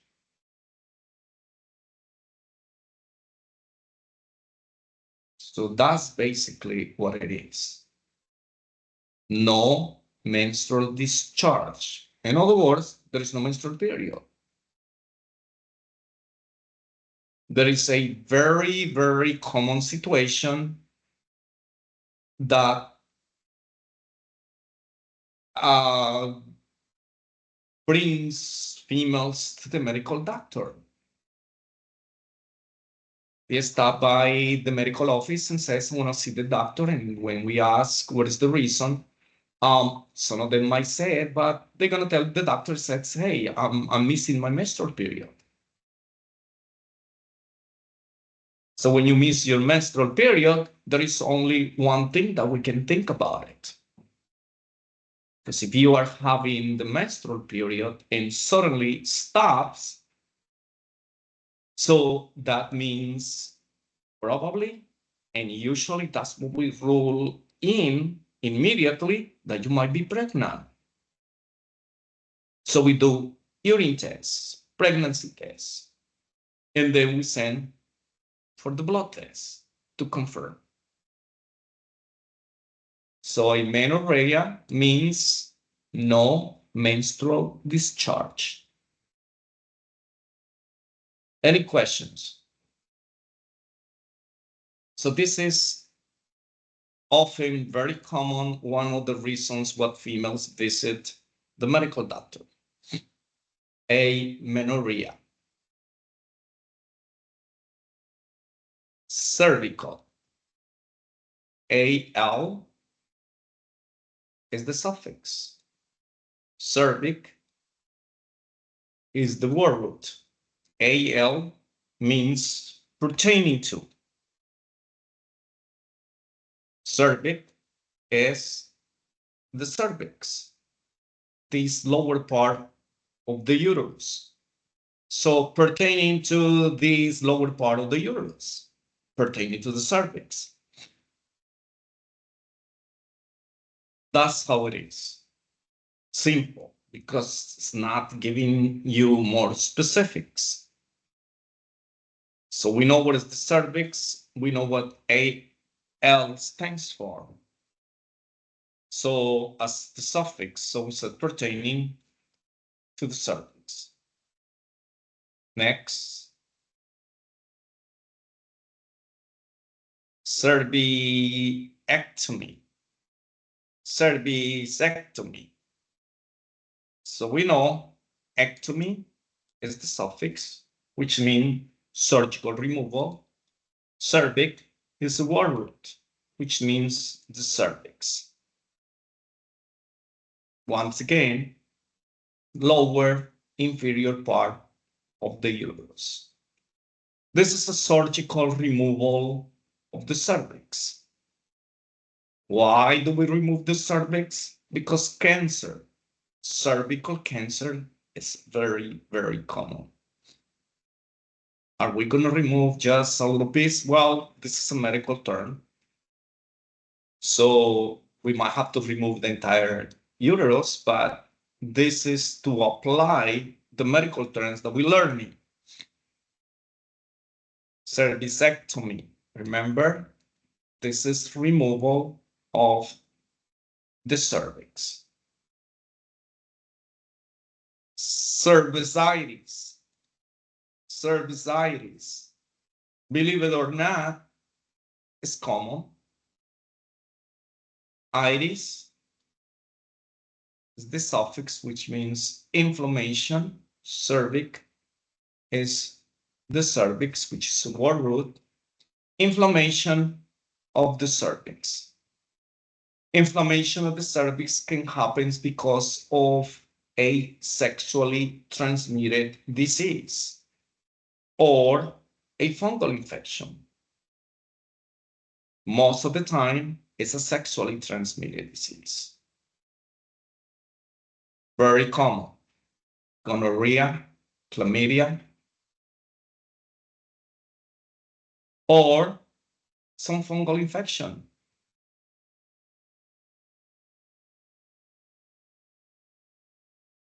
So we have to be familiar with some of these terms because they are very common terms. Here we have pulpitis. It's not the same as cervicitis. Pulpitis, itis is the suffix, inflammation, colp or colpo is the vagina, remember. So this is inflammation of the vagina. Sexually transmitted diseases or infections, fungal infection. It can be all these creams, douches, some chemicals that we apply to that area, or dryness. So there are many things that can happen right here, but it's inflammation of the vagina. So again, colp means vagina. Here we have a combination, colpocystitis. So this is itis, the suffix inflammation. Cyst is a word root, which means the urinary bladder. O is a combined vowel. Colp is the word root for vagina. Inflammation of the urinary bladder and the vagina. Can that happen? Of course. These structures are very close together. They are neighboring, adjacent structure.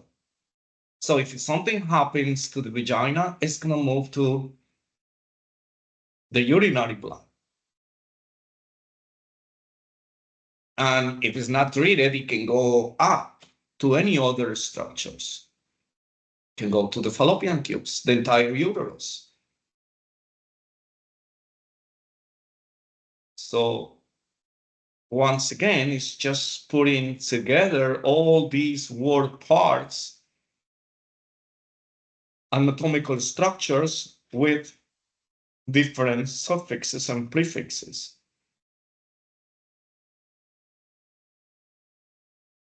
Let's do colpoptosis. Colpoptosis. Ptosis is the suffix. Remember, drooping or prolax. O, combining vowel. Colp, word root, which means vagina. Ptosis is prolapse. So here, what is prolapsing, or what is drooping, or what is falling down is the vagina. Can come out from his or its place. It droops out. So that can be any medical condition. Whether this happens often or not, remember, the key right here is that we are putting this word or these structures of word roots attached to a suffix, so we can define them. It's just built in medical terms. Whether it's true or not, whether it happens or not, that is not for discussion. This is just for us how to use, how to put these medical terms, or how to break down these medical terms and define these medical terms. That's how it works. Okay, so it is 7. Let's take a break. Let's take 25 minutes, 7:25. We're gonna come back, okay? Enjoy your break. Remember, 7:25, we're gonna come back.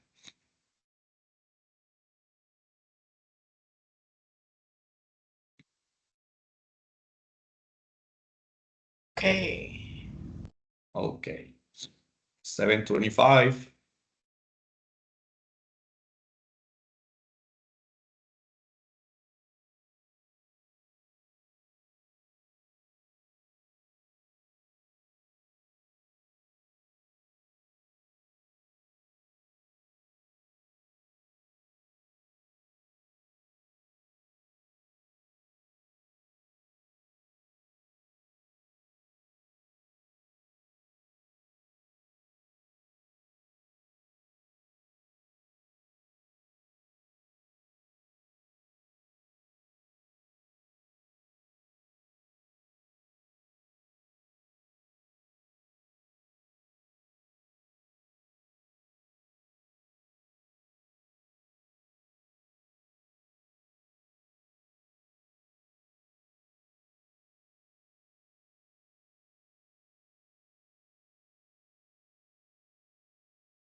Okay, so we are back.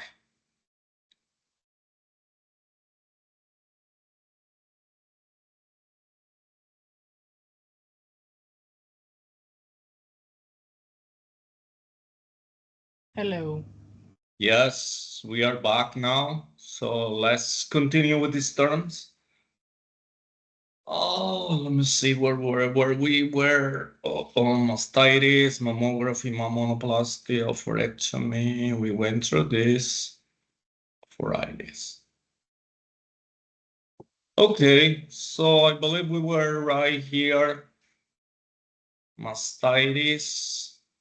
No, we were right here. Arthritis. Gynecologist. Right here. Yeah, there. Okay. Thank you. So let's continue with we have colpocytus, colposcope. So scope is the suffix, O is the combining vowel, and colp is the word root. Remember, scope is the instrument that we're gonna see to visualize, to examine inside the vagina. That's basically what it is.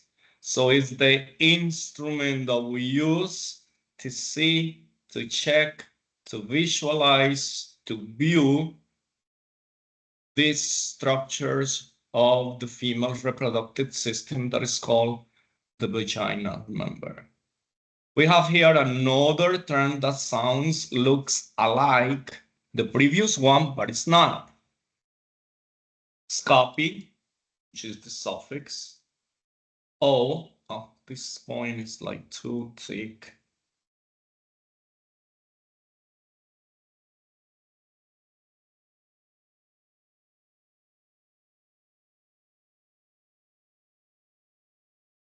This, it's not good for me. Let me use red color to see this. It's a lot easier. So colposcopy, scopy is the suffix. O is combining vowel. Oops. Combining vowel. And colpo is the word root. So remember, scopy is to visualize, to actually see inside the vagina. This is the scope, and the other one is the one that is used to see, to look, to visualize this female structure of the reproductive system. Cystocele. Cystocele, we mentioned it already. Oops. Cele is the suffix. O is the combining vowel. And cyst is the word root. Cele is hernia. Cyst is the urinary bladder. So this is a urinary bladder that has herniated. So herniation of the urinary bladder. So that means that the urinary bladder kind of steers away from his membrane that protects it. That's basically what it is. So sometimes it's a little kind of difficult to kind of show you how is the herniation, but these organs are all protected with a membrane. When that membrane breaks due to trauma, due to surgical procedures, bad surgical procedures, something like that, it might kind of move aside, and that is called cystocele. This menorrhea and amenorrhea, very common terms. So let's discuss this menorrhea. Rhea, remember, is discharge or secretions, is the suffix. O is the combining vowel.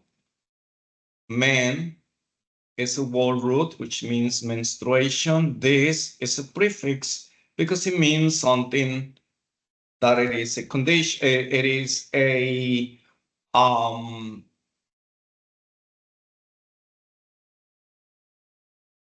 the state of something with the menopause.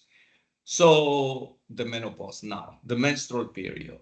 So we have here a discharge that it is abnormal or painful. It is a discharge of the menstrual period that it is abnormal, meaning you having more discharge than normal, less discharge than normal.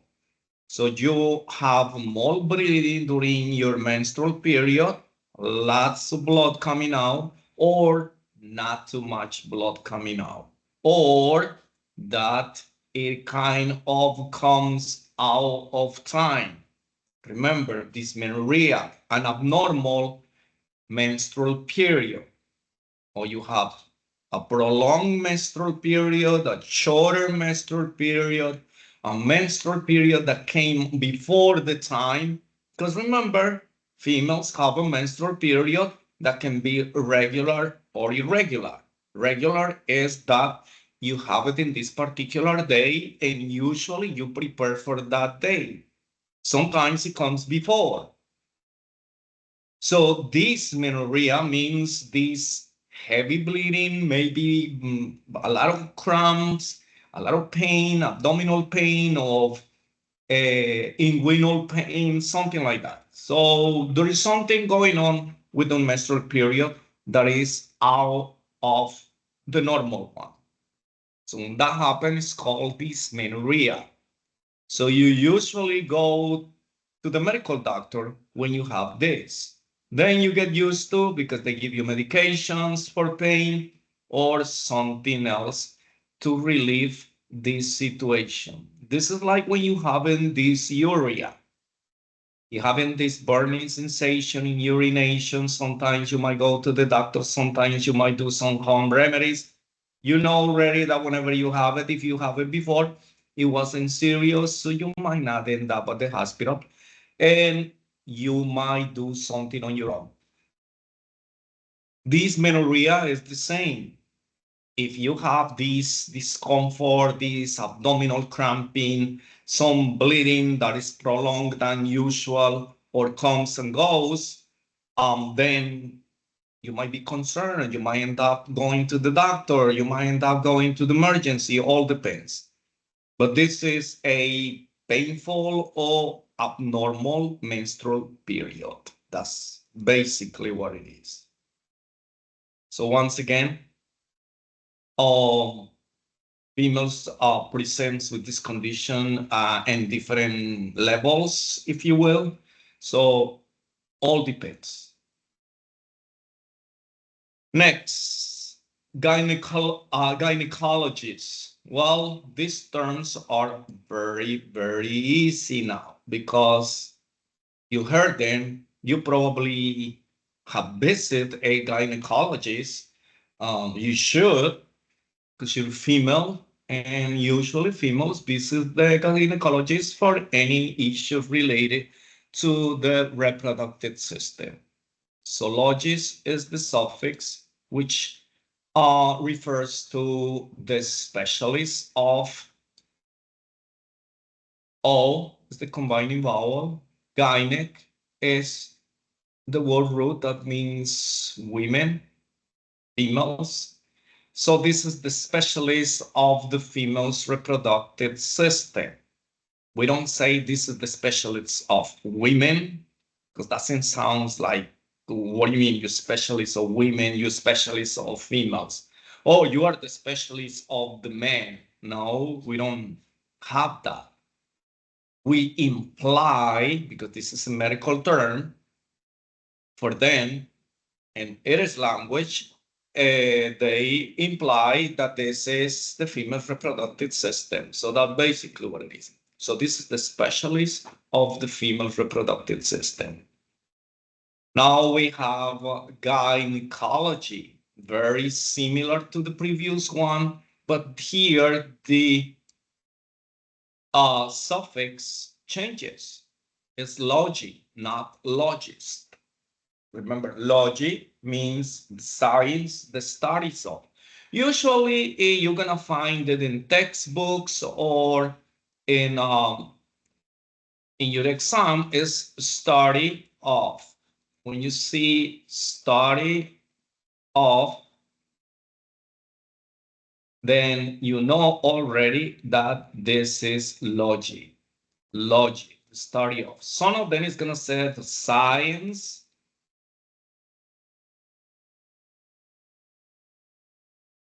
of the study of, or the science that studies of this. But study of is going to be there. So most of the time we use a shorter version, which is study of. But if you said science that studies of, it's the same thing. It's just that they give you more information, more details. So this is the science that studies the female's reproductive system. That's basically what it is. We have the specialist of reproductive system and the science that studies the reproductive system. So knowing these prefixes, knowing these suffixes, we're going to be able to define what is it about the word root. Because we are defining the word root by saying this is the specialist of the female reproductive system. This is the science that studies the female reproductive system, and so on and so forth. Hysterectomy, remember that I mentioned that when we talk about hysterecto, salpingo, forectomy. So same thing. We're not going to remove, we're not going to mention every single organ that is going to be removed of the reproductive system, but we're just going to call it hysterectomy. So we know already that ectomy is the suffix, which means surgical removal. Hyster is the word root, which means the uterus. So here we're removing the uterus. That's it. But remember, the fallopian tubes are attached to the uterus. We're not going to just cut the uterus and leave everything else. What is the purpose of leaving the fallopian tubes there? Can you leave them there? Yeah, not a problem, but they are not doing anything. Because the only purpose of the fallopian tubes is like a bridge to bring the egg, the ovum, from the ovaries to the uterus. But if the uterus is not there, what is the purpose of having the fallopian tubes there? So that's basically what it is. So we just call it hysterectomy. Now it's surgical removal of the uterus. So get familiar with those terms, particularly because you're females and you understand this whenever something is happening to your uterus. So you hear about history, then you know already that talking about the uterus. Here we have hysterectosis. Again, this is nothing else than the prolapse of the uterus. We went over this already. This is the suffix, means prolapse. O is the combining vowel, and hyster is the word root. This is the prolapse of the uterus. The uterus kind of droops below, down the place. So it obstructs whatever is the vaginal cavity.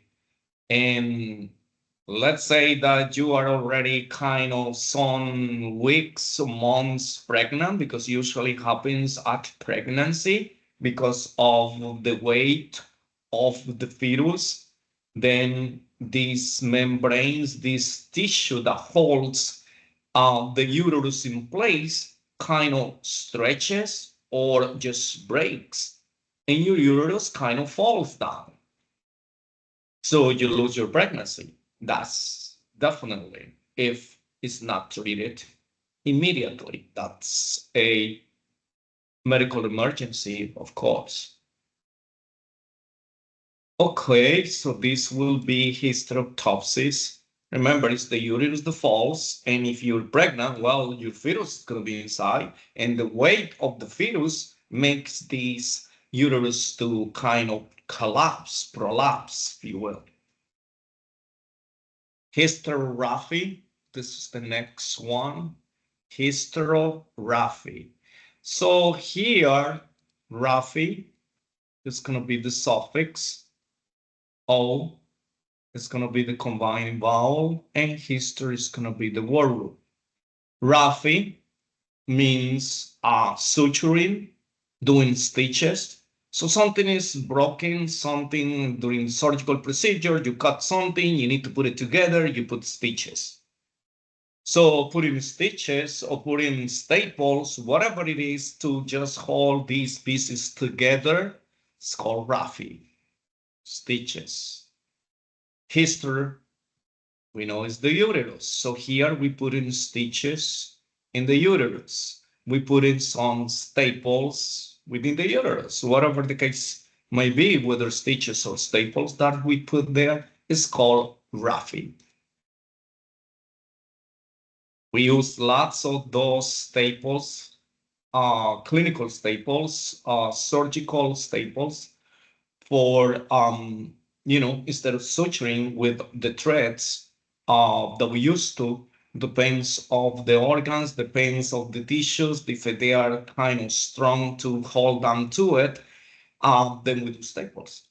Or it's a lot easier because of the location, not being able to kind of do the stitches easily. We put staples because it's a little machine that we just grabs a couple of tissues together and kind of press on it, and staples just secure that area. Hysteresis. So resis is the suffix. Resis, you can use it as surgical fixation. Again, it's similar to another term that we covered already. So rexis, surgical fixation, or my mouse right here, is the combining vowel. Hister is the word root. So here we are kind of fixing, putting it like holding it in a place, because it went down, it kind of herniated or prolapsed, then we're gonna lift it up. So we're gonna put the mesh. So usually it's a mesh, which is a synthetic kind of net, and we hold the organs and we put it together somewhere so they don't fall. That's basically what it is. So that will be surgical fixation. So this organ that kind of prolapsed, that drooped, that went down, we're gonna lift it up. It happens a lot with the urinary bladder. The urinary bladder, sometimes in females, because of the pregnancy, if you have like, multiple pregnancies, you have 2, 3 children, your bladder distends, it falls, and we have to put it back, to put it together, to lift it up, if you will. And we use a mesh. That's what we do with rexis. Okay, hysterosalpingogram. Once again, this is a similar word that we went over, but this time we changed the suffix.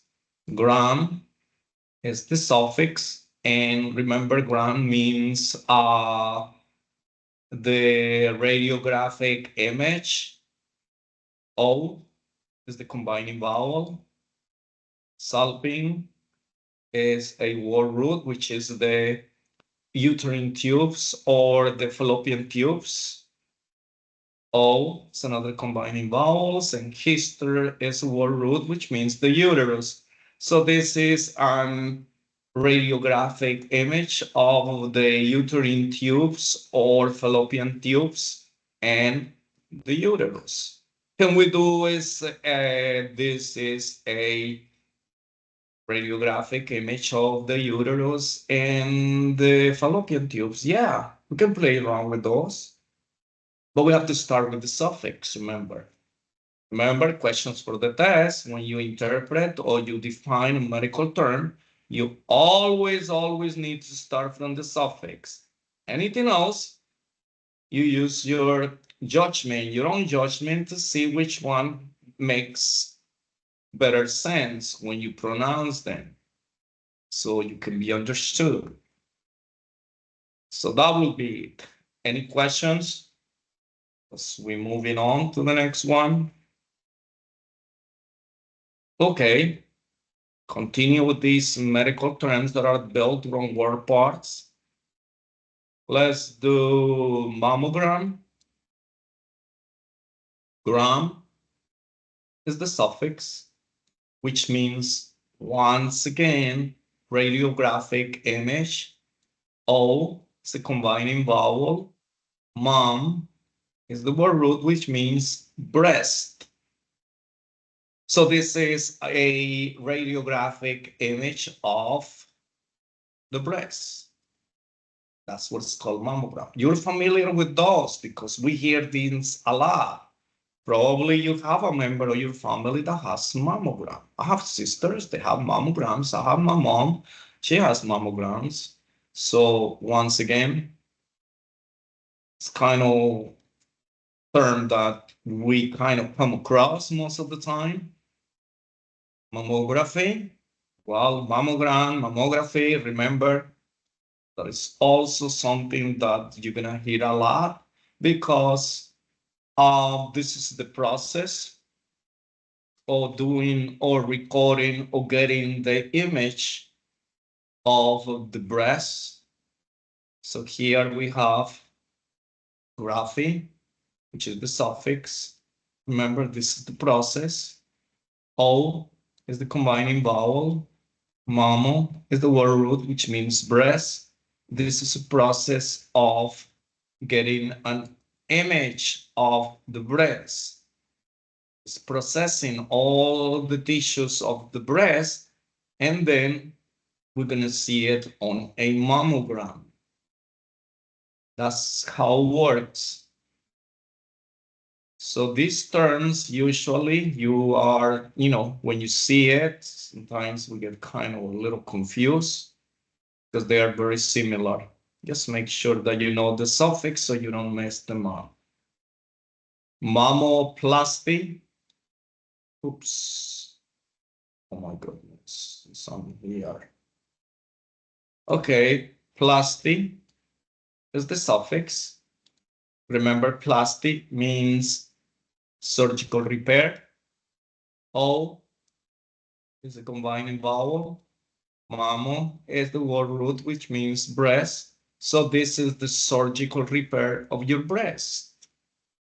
Let's say that you have or been treated or have a surgical procedure of part of your breast. They remove part of your breast or your entire breast. So they're gonna repair whatever is left, or they're gonna repair the area where the breast was removed, or they're gonna add a synthetic breast, which is a prosthetic breast. So whatever the case may be, we're trying to fix this area so it looks kind of better or similar to the breast that the patient has already lost or has been removed. So just fixing it. That is the repairing of the breast. That's called mammography. Mastitis. Remember, we don't say mammaitis. Doesn't sound good. It is mastitis, itis. It is the suffix, which means inflammation. Mast is the word root, which means just like mammo, breast, But once again, we don't say mammalitis, we said mastitis, which is inflammation of the breast. Believe it or not, this is more common than you think, particularly for females who have babies and they breastfeed the babies. When you breastfeed the babies are sucking off the nipple, right? So they probably bite on it. They make a lot of pressure on it because you're not used to. You might be the first time. It was a long time that you were a mom. So that is going to kind of injure your breast. Or you can have an infection to this nipple area or to the breast itself. And you develop inflammation of the breast. It becomes kind of reddish and swells up. It is tender. You have pain. That's called mastitis, inflammation of the breast. So this happens once again, particularly females after, giving birth. So have to be careful with all those things. Menorrhagia. So we have menorrhea, see? This menorrhea, amenorrhea. So all this has to do with the menstrual period. So rhagia, remember, rhea means one thing. So we're going to talk about rhagia. This is a discharge of fluid. It's blood. Rhagia is blood. So this is a discharge of blood or a flow of blood that is coming out. It's the suffix. What is my little point right here? So this is the combining vowel O, and men is the word root that means, once again, menstrual period. So this is a menstrual period. This is a heavy menstrual period. So you have like a lot of blood coming out, large amounts of blood coming out during the menstrual period. This is not normal. So you probably gonna end up in the emergency because you're having like hemorrhage from a menstrual period and you're not sure about what's going on. It's like something broke inside. So you get scared and you go to the doctor, of course, mostly to the emergency. So this is a heavy discharge of blood during your menstrual period. Let's move to the next one. Amenorrhea. Oh, menorrhea, I'm sorry. So remember, rhea and rhagia, they're two different things. We already talked about rhagia. So rhagia means flow of blood, but in large volumes. Rhea is just a discharge, but it's not blood. It's a discharge, something else that is coming out from there. So this is discharge, suffix, this is O, combining vowel, and menstrual period, mens is the word root. So this is a discharge of during the menstrual period. So besides you having the blood that comes out for the menstrual period, you have other types of discharge. Maybe something related to an infectious disease, something related to, once again, maybe a sexually transmitted disease. So that's basically what it is. Menorrhea. Remember, discharge, something else. It's not blood. It might be tinted with blood, but it's mostly other types of discharge. So that's how we call it. Okay. Next, metritis. So metritis, oops, right here. Itis is the suffix, which means inflammation. You see that we use itis, itis, itis, itis, gram, gram, gram, gram, plasty, plasty, ectomy, ectomy, a lot. Because these are the most common suffixes that we're going to encounter. So itis is inflammation, metri, this is one of the layers of the uterus, the inner layer, which is the endometrium. So metritis means inflammation of this inner layer of the uterus. Inflammation of the inner layer of the uterus. That's basically what it means. We cannot say this is inflammation of the inner layer of the hyster, no hysterol. No, because that's a medical term as well, so we don't use it that way. That's what it's called, metritis. But can we say inflammation of the endometrium? That's also correct, yeah. Okay. But just for you to know, remember, sometimes you said, oh, it's inflammation of the endometrium, but the patient says, what's the endometrium? Got it. And then you explain, then you give a little more information. Oh, this is inflammation of the inner layer of your uterus, okay? Sometimes we don't even say that. This is inflammation of your uterus because we don't want to explain too much. So remember, sometimes we try to be very simple, particularly when we talk to the patients, because the more stuff that we tell them, the more questions that you're gonna get. So instead of saying all that, yeah, I think you have inflammation in your uterus, okay? Okay, that's fine. We're not gonna start explaining every single layer, but this is for you that you're learning, that you're in the medical. Then we want you to know that this is inflammation to the inner layer of the uterus, which is the endometrium. Because we have a condition that is called endometriosis, but that is a different issue because this is an abnormal condition of the tissue that is called endometrium that is supposed to be inside the uterus. This endometrium also can be outside of the uterus. It can grow outside of the uterus.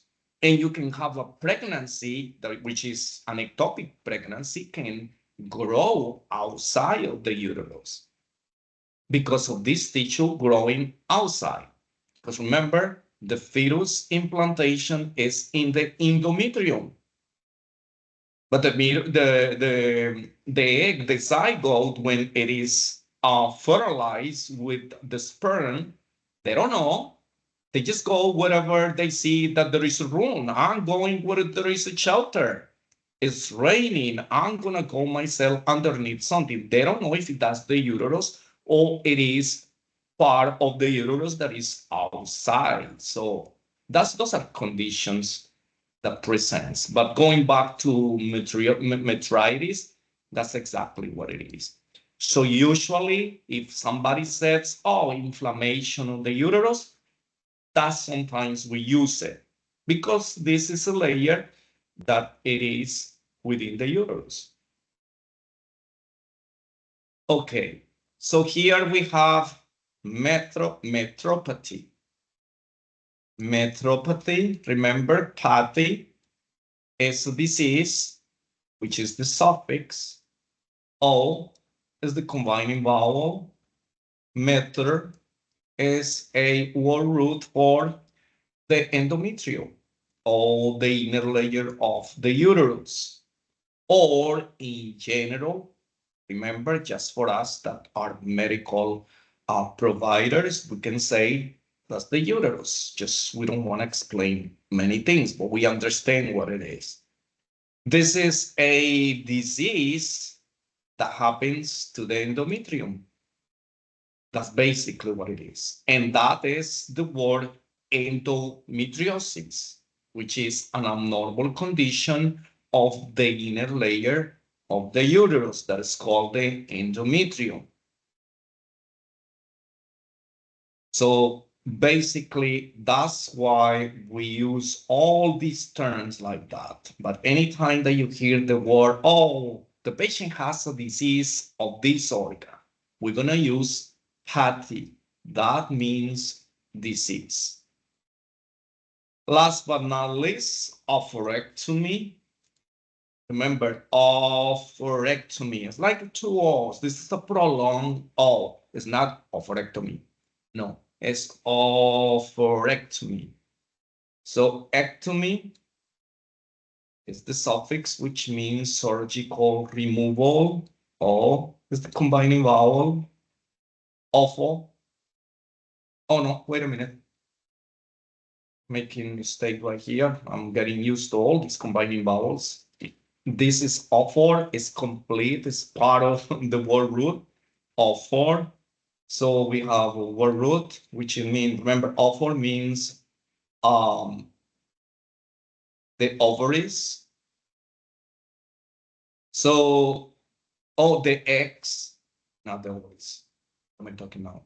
So this is a removal of the ovaries. No, removal of the ovaries. This is the ovaries, not the eggs. I'm confusing this. Now I'm the one who's confused. So let's go back to this term. Ectomy is the surgical removal, which is the suffix. Ophor is the ovaries. So if we surgical remove the ovaries, it's called oophorectomy. Okay, because we don't remove just the eggs. Well, we can remove them, but that's another thing. These are the ovaries, ovaries, ovaries, ophor.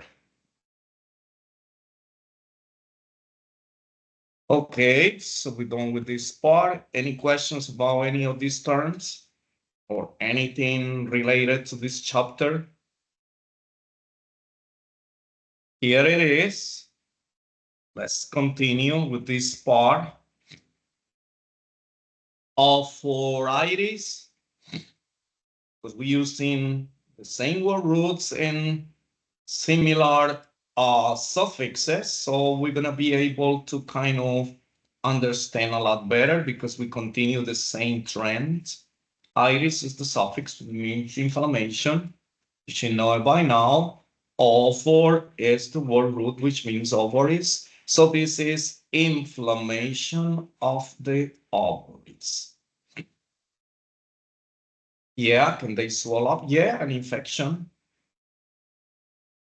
Infection like sexually transmitted diseases, which is the most common, that causes inflammation to most of the organs of the reproductive system in males and females.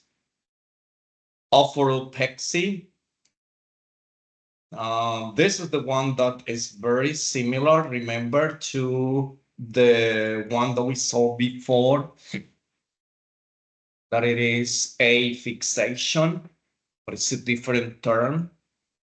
So ophoropexy, remember, this is kind of fixation.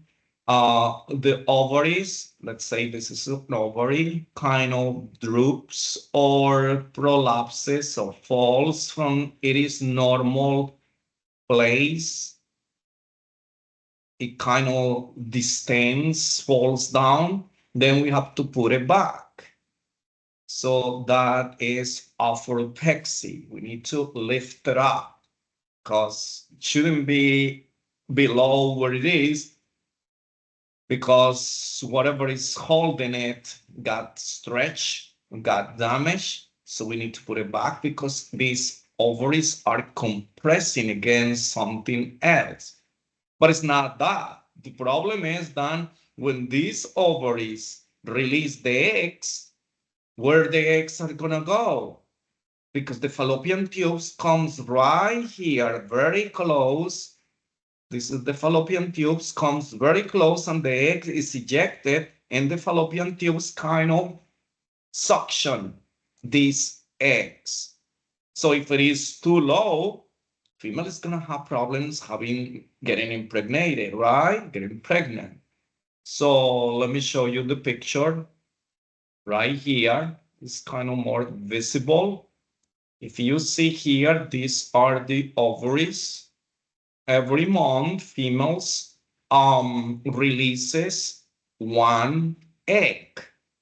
1 month they do it from the right, 1 month they do it from the left. It's not that both ovaries produces an egg. No, it's one ovary is gonna release one, and rarely cases each one release every month one, but mostly it's just one. So here we have the fallopian tubes. See? This is the fallopian tubes, and the ovary is very close. They are not touching, they are very close. So as soon as you release the egg, the fallopian tubes kind of suction. It's like a vacuum. Suctions the egg and it moves the egg all this way to the uterus. So that's how it works. And if the female happens to have sexual encounter with the partner, well, then the sperms are gonna go here, traveling, boom, they're gonna meet. And they will meet, then conception begins. And it can be either side, from here to this side, or from the other side. So if the ovary kind of distended right here falls down, well, the egg that is released is not going to be suctioned from the fallopian tubes because it's too far. Has to be close, and as soon as it's released, the fallopian tubes immediately start moving some structures that later on we're going to know what's the name of them during anatomy and physiology, and then you're going to see how this works. So all this is how it happens. Now, I'm explaining you this because what is the importance of having all these structures where they belong? Because if they are not where they belong, not only are going to be causing some problems like here, fertilization, but this organ is going to be here. But here there are other things. There are other organs, other tissues, and this is going to be pushing other organs, taking the space of other organs. So that's not good. This is like when you kind of take the train. It is different that you're sitting or standing and nobody's next to you versus someone pushing you, compressing you, and you smell everything else and it feels like somebody's breathing in your face, or they are just grouping you or something like that. So it's very uncomfortable, right? Well, the organs are the same inside our body. They have particular space for them. And if they are not occupying that space, they become larger, they compress, they push the organs surrounding all the organs that are adjacent to it. So that causes problems to the other organs. So the functioning of these organs is not going to be the same. You don't feel comfortable when someone is like breathing in your face and all over your face, maybe stinky, who knows? So the organs are the same. Things needs to be where they belong. That's what each one of these organs occupies, certain spaces. Okay, so that is orthorexia, I believe it was. Yeah, of rupexin. So it just kind of droops and we are going to lift them up. So that is surgical fixation. We're going to lift them up to a surgical procedure, of course. Here we have next salpingitis. Remember, salpitis, once again, is the suffix. Inflammation. Salping is the uterine tubes or the fallopian tubes. We cannot say uterinitis. We cannot say, oh, fallopian tubiitis. Oh, oops, doesn't sound good at all. So we have salpingitis instead. Inflammation of the fallopian tubes, inflammation of the oviducts. Those are the terms that we use correctly to describe or to define these conditions. Is inflammation of the fallopian tubes. So it's called salpingitis. We don't say anything else. But when we talk to the patients, we tell them, oh, your fallopian tubes are swollen. You have an infection in the fallopian tubes. Mostly, once again, due to sexually transmitted diseases. Salpingocele, whether this happens or not, what we're trying to do with this medical terminology is put word parts together and give them a meaning. Does not imply that every single medical term that we cover here actually happens, that these hernias occurs to the salpingo or to the fallopian tubes. We're not trying to say that. Some of the terms never occurs. It's just that we put in word parts together to make sense, to define these terms. That's basically what it is. So seal is, once again, it's a hernia, is the suffix, O is the combining vowel, salping is the word root, which means, once again, the fallopian tubes. This is a hernia to the fallopian tubes, or the fallopian tubes are herniated. Now, is that something that happens? Well, I haven't heard, haven't seen, but who knows? But in this case, we're just explaining how to attach suffixes to word roots that make sense. So we can build medical terms, or we can break them down just like we're doing right now. We can have just the parts and then put them together, or have the complete word and break it down and it is parts. So that's the process of doing medical terminology. That's how we work together. Okay. So vaginal, the word root very common for us, and AL now we're getting familiar with. This is the suffix, which means pertaining to. Vagin means the vagina, once again. This is the first internal part of the female's reproductive system, which is a word root. So this is pertaining to the vagina. Vaginitis, very, very similar. This is not pertaining. Now it is something that is more specific. We are talking about the same structure, but now it has a condition. The other one is it pertains to, there is something within the vagina. Here we're talking about what it has, some condition that is presenting with this structure.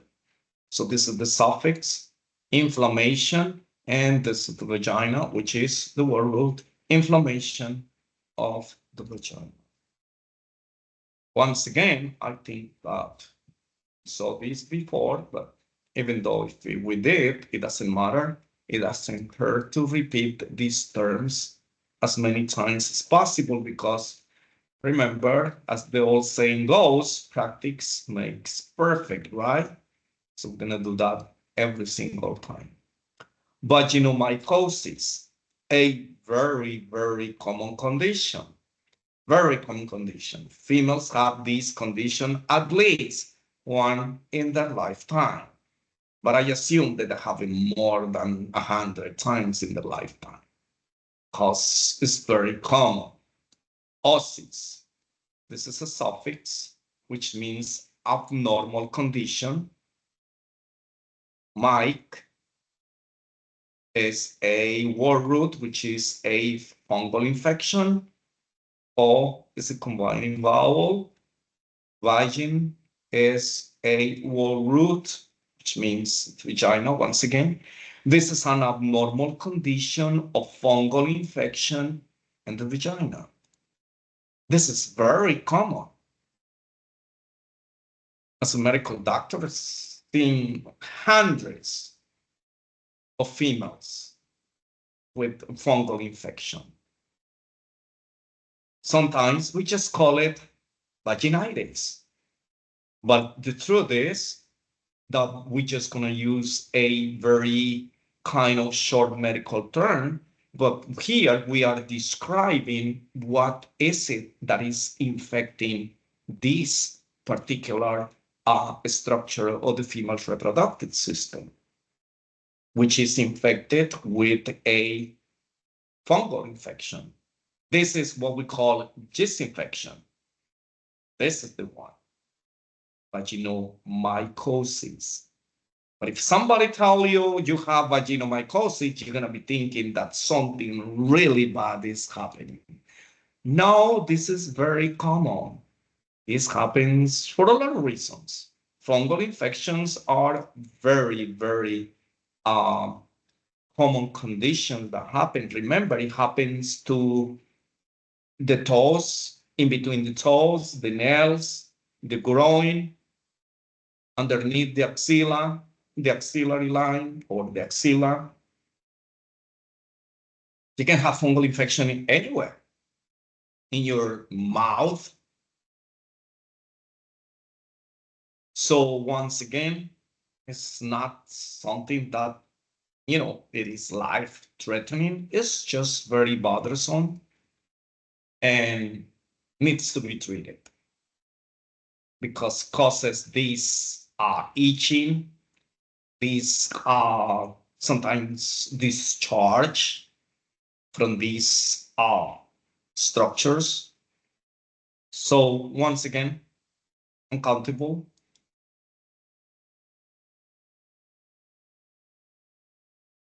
Let's talk about something else now. This is the males reproductive. This is an ancillary or an accessory structure of the male's reproductive system because it's not within the male reproductive system. It's separate, but it provides something that helps the reproductive system.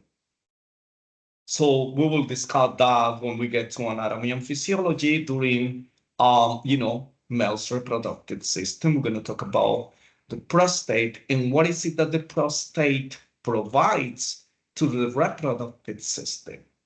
So once again, we're just talking here about the medical terms. So this is the prostate, not the whole thing, because this is the urinary bladder. The prostate is just this little structure right here.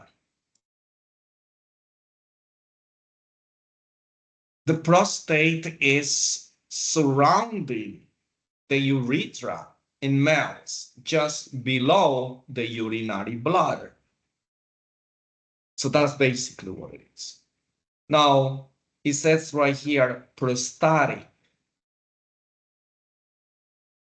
Prostatic. Now it says prostatic cancer, which is different. Prostatic means IC is the suffix, which means pertaining to prostate, is the word root that means the prostate. The prostate gland. These are glands because they secrete something. They secrete hormones.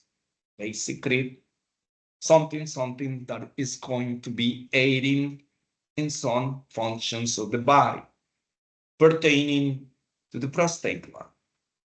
Now, if I said prostatic cancer, oh, well, that means that there is cancer in the prostate gland, which is common in males. So here we have the term prostatic cancer. That's a different issue. Right here on the bottom, it says prostate IC cancer. Now, pertaining to the prostate is totally different. If I said prostatic, that does not imply that there's cancer. You have to do a biopsy of these prostate tumors, like here in this picture. This prostate has a tumor. It's just a tumor. We're not gonna rule in or out anything until we get a biopsy.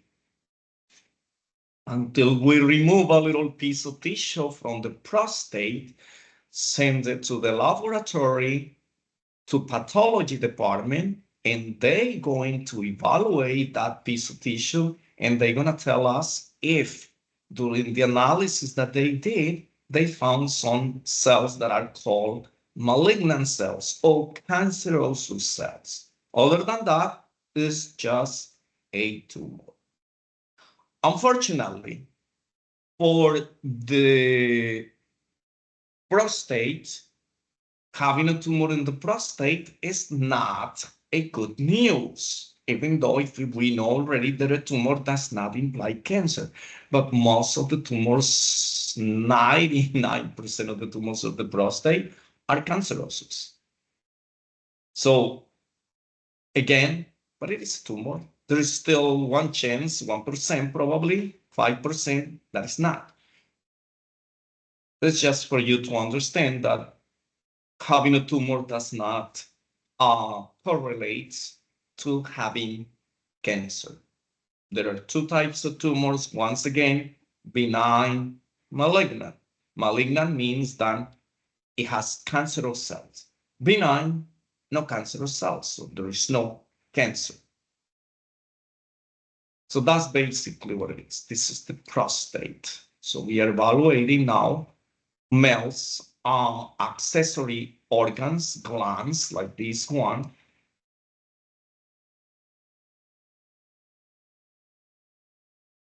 Let's talk about another procedure. Oh, well, yes, we have the procedure because we have it below here. It's called vasectomy, but we have vasectomy right here. Ectomy is a suffix which means surgical removal. Vas is a surgical removal of the tubes, but it's not completely the tubes. It's part of the tubes. See, these are the vas deferens, these tubes right here. These are the vas deferens. These are the vas deferens. These tubes are connected to each testicle because these are the ones that carries the seminal fluid and the sperm to the outside of the body. So let's say we need to do some type of treatment procedure to prevent the male from impregnating a female. So this is a way of stopping these sperms from being carried out the body. So the testicles produces the sperm. These are the cells that when reunited with the ovum or the eggs of the females, they create a new life. So that's basically what it is. So these are the vas deferens, the spermatic cords, if you will. So what we do is we just cut these tubes in this area by the scrotum area. We cut a little bit. We cauterize this end. We cauterize this end, remove this piece right here so the sperm cannot pass. This is very similar to the fallopian tubes when they say, oh, ligation of the fallopian tubes. But remember, if I ligate this, I make like a little knot right there, what's gonna happen? The sperm is microscopic. It can pass. It can still pass.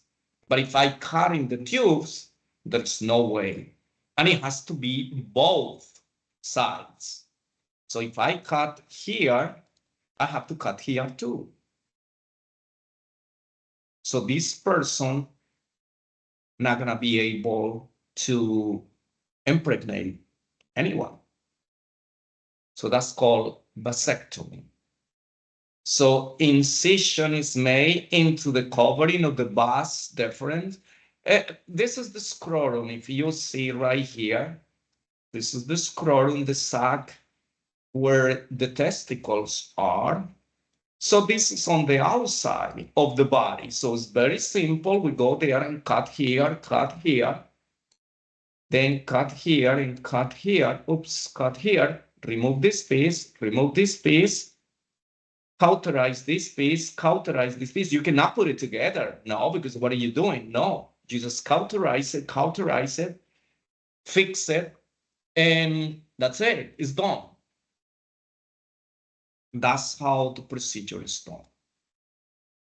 Yes, like the tubal ligation. Now, they don't do tubal ligation most of the time. They do the same.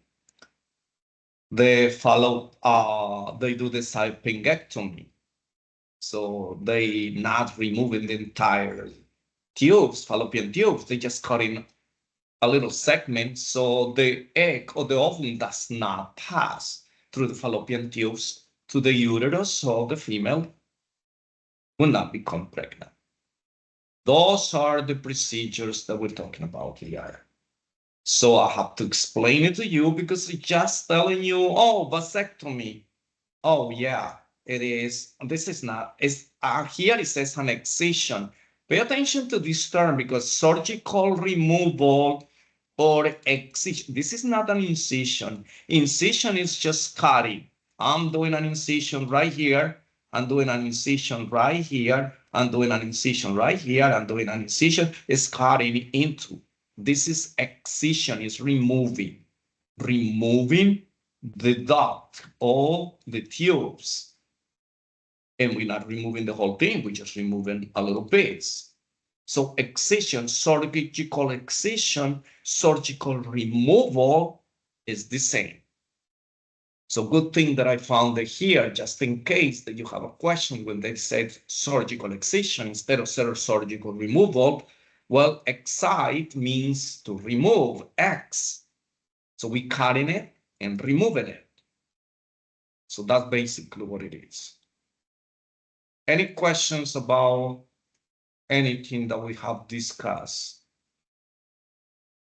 Now, once again, I explain it to you because I want you to understand why it's done.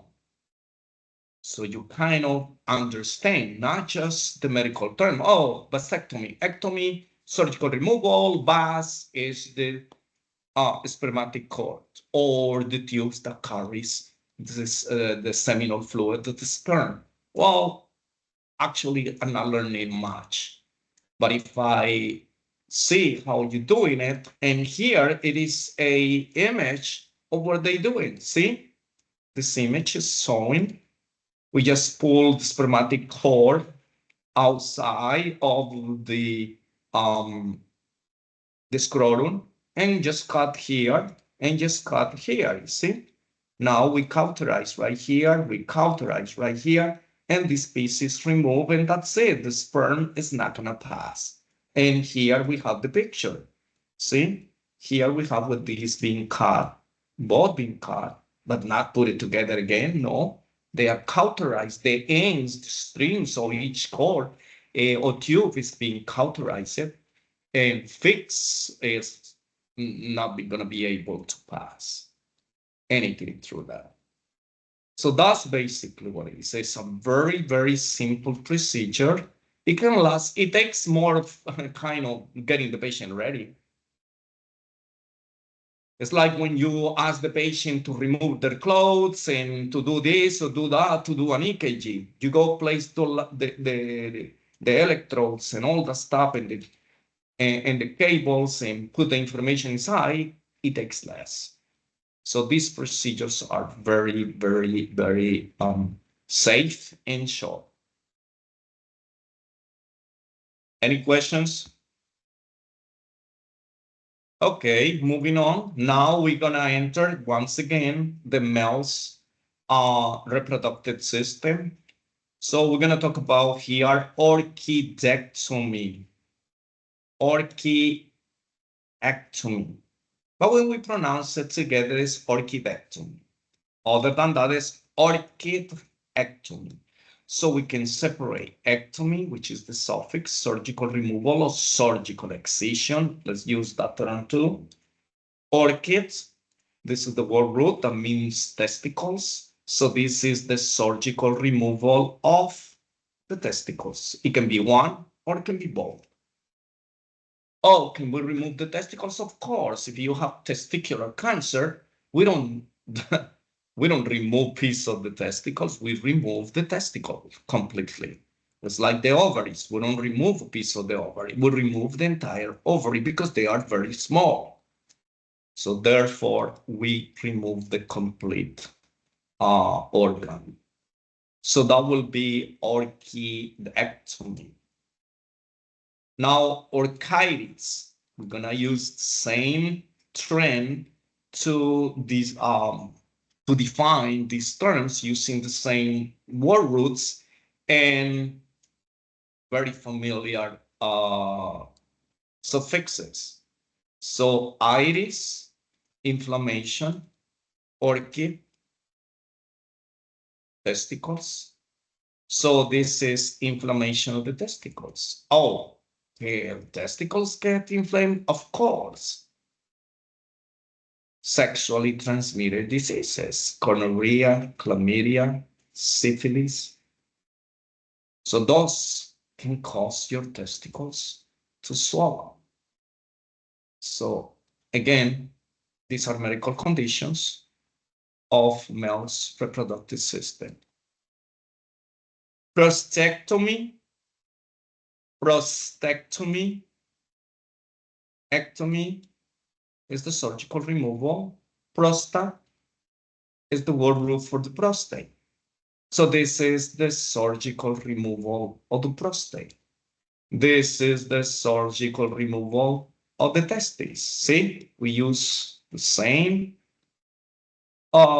suffixes with different word roots to remove different organs or for the swelling of different organs, or for the disease of different organs, or for the specialty of different systems or organs.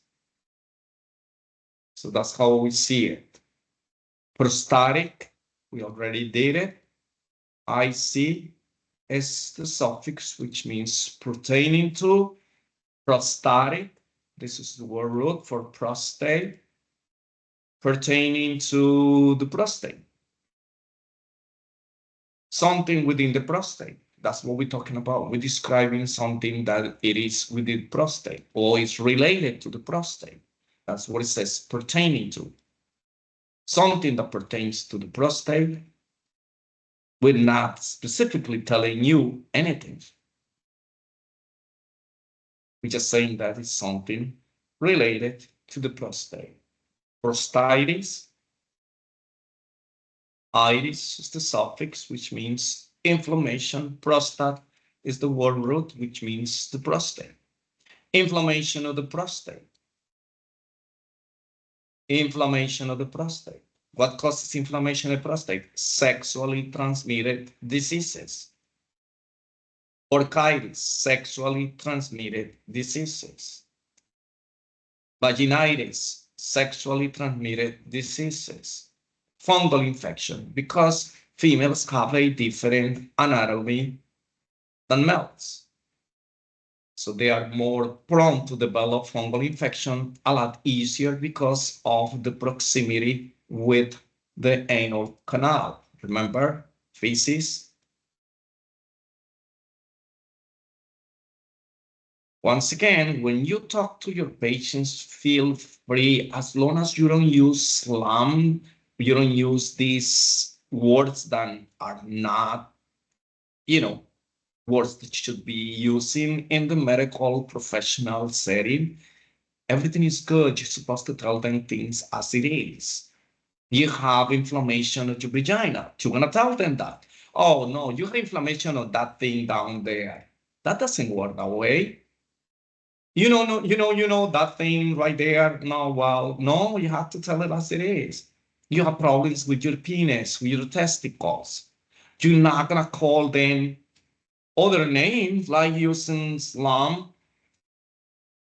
or very vulgar names. Well, that's not appropriate. You can expect that from the patient to tell you. Yes, because they are not educated in the medical. So if they tell you something like that, don't get kind of, uncomfortable or anything like that. They don't know better. So they come out and they said something like, well, I have this or that. So you don't laugh at them. You don't ask them, excuse me, what do you mean by that? No. Just assume that whatever you're thinking probably is what they're trying to imply. Let the doctor discuss this in more detail. We don't get confrontations with students. We don't get entangled on silly conversations with the patients or questioning, particularly when something is sensitive, like these topics. The reproductive system, sexually transmitted diseases. None of these things, we don't get kind of, involved in conversations with our patients. So we explain them the best way possible. We don't use medical terms again, because they're going to get scared. They're going to be thinking that they have something really bad, even though if it is, well, explain in the terms that they understand. Because otherwise they're going to be lost. See what's going on with you right now that you're learning these terms. You said, oh my goodness, if I have encountered this term on my own without not knowing this, I wouldn't know what it was. Now I'm learning, now I'm picking up. Well, put yourself on the same situation as the patient. They didn't take my class, they didn't take this class somewhere else. So probably they are not familiar with this term, so we don't use it. More importantly, that is not a effective communication, because you're talking to the patient using a different language. It's like talking to patient in Spanish when they do not speak Spanish, or talking to a non-English speaking in English. So it's the same thing. These medical terms are derived from different language. I've been saying this because all of this is going to be in your exam. So I like to be kind of going over and over and over, repeat it in one way or another, so you can remember. That's the way that I teach. And this is difficult.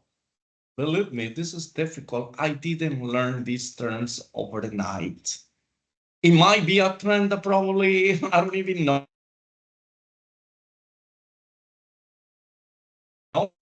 So again, I don't know at all.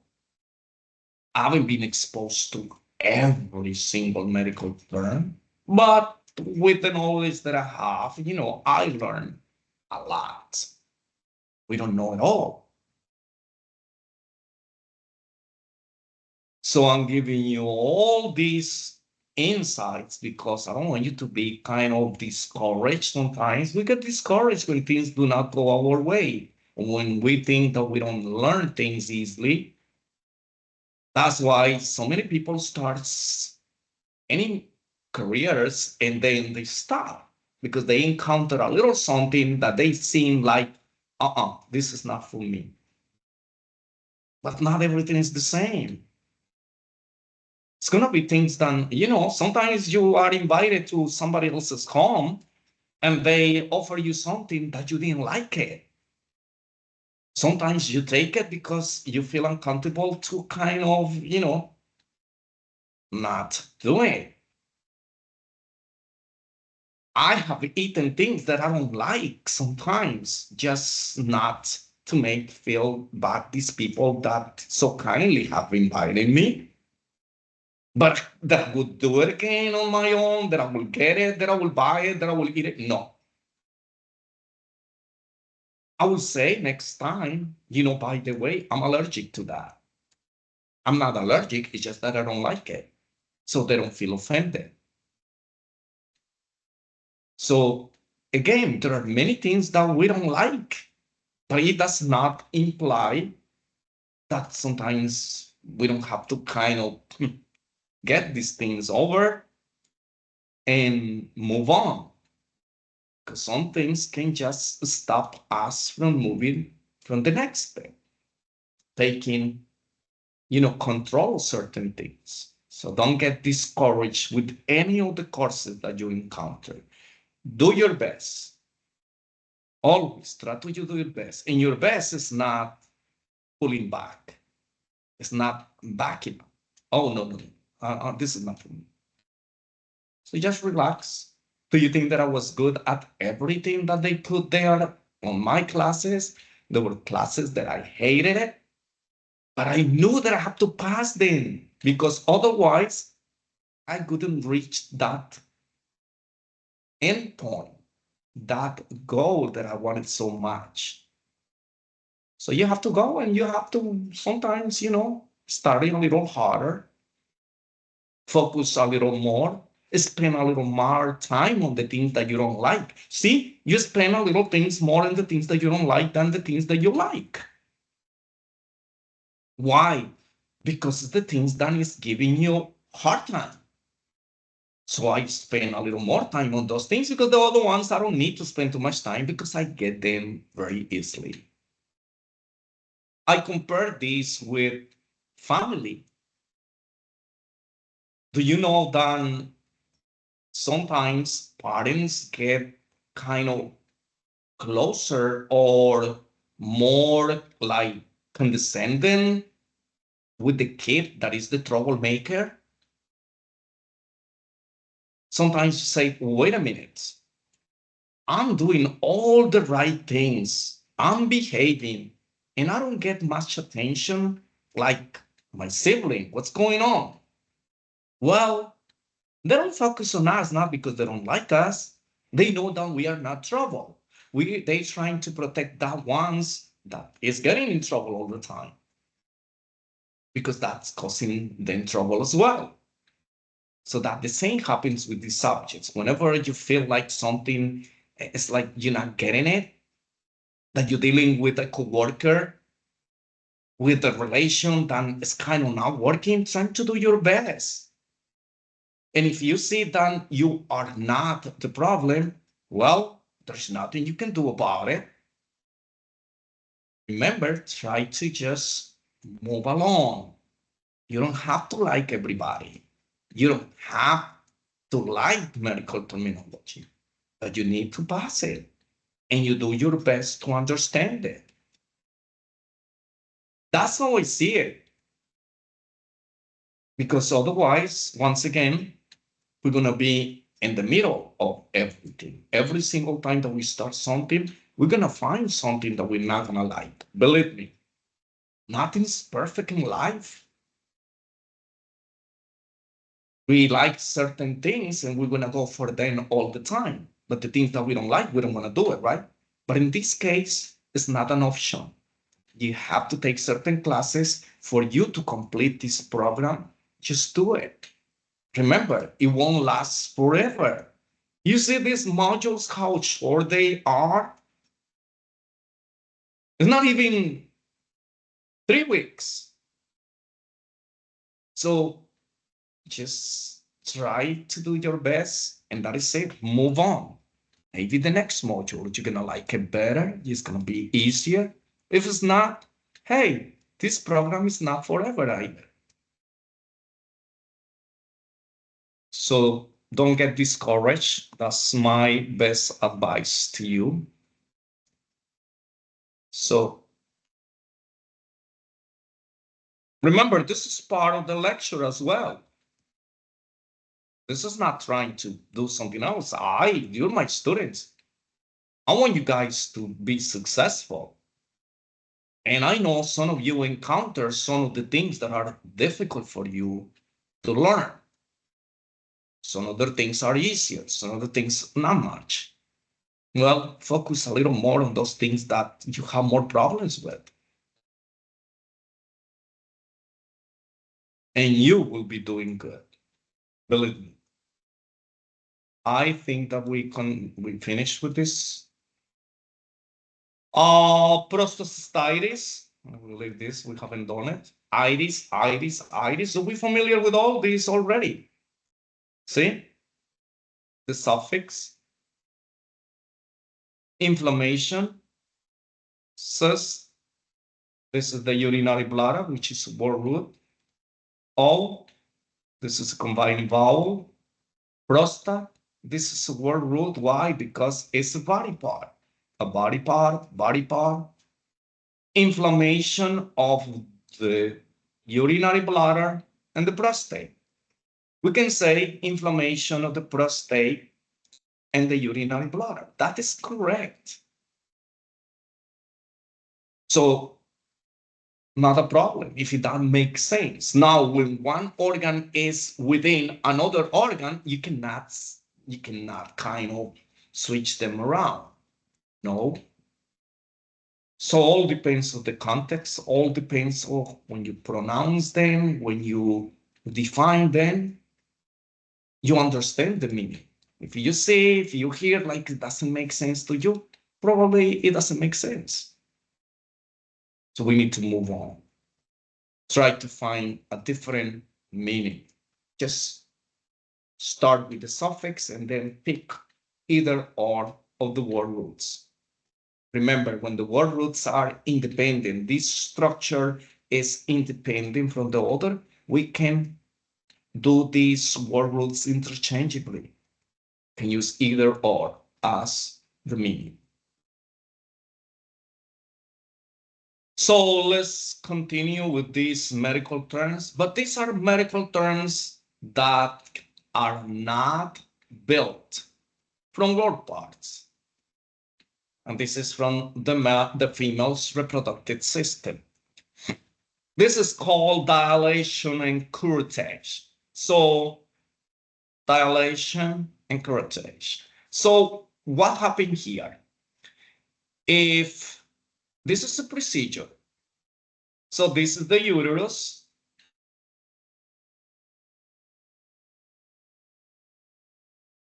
Right here. So the female becomes pregnant, the female has an abortion or miscarriage, whatever the case may be, this lining of the inner layer of the uterus, which is the placenta that was formed when when the female became pregnant, does not detach completely from the walls of the uterus. But mostly is because of miscarriage or an abortion. Because during the normal vaginal delivery, this placenta is supposed to come out. It detaches by itself. Because it's time. That's how the baby is born. That's how it goes down. Because this membrane is holding the fetus inside. This is the fetus. So the fetus inside is held right here with this membrane and all this liquid where it survives. So as soon as there is time for the delivery, you start these contractions, these muscles start contracting, contracting, contracting. It pushes this membrane off and the baby comes out. And the membrane comes out. But if you have an abortion or miscarriage, whatever the case may be, then this membrane is not going to detach. It's going to be stick at sticking to the walls of the uterus. So we have to scrape. So we're going to scrape these walls to remove this membrane after the fetus is being removed. That is called dilation and curettage.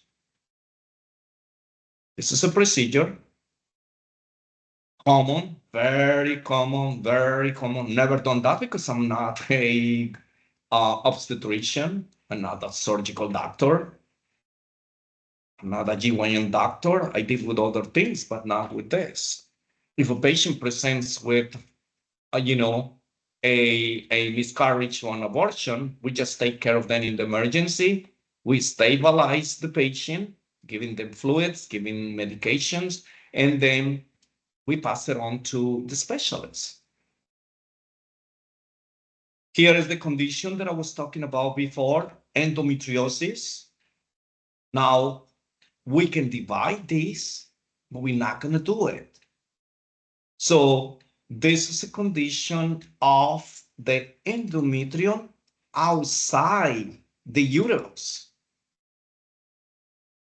So just for the sake of explaining you, I'm going to divide this because it can be divided, but we don't do it. Oocyst is the suffix, which is an abnormal condition. Metry is the uterus. See, this is the uterus.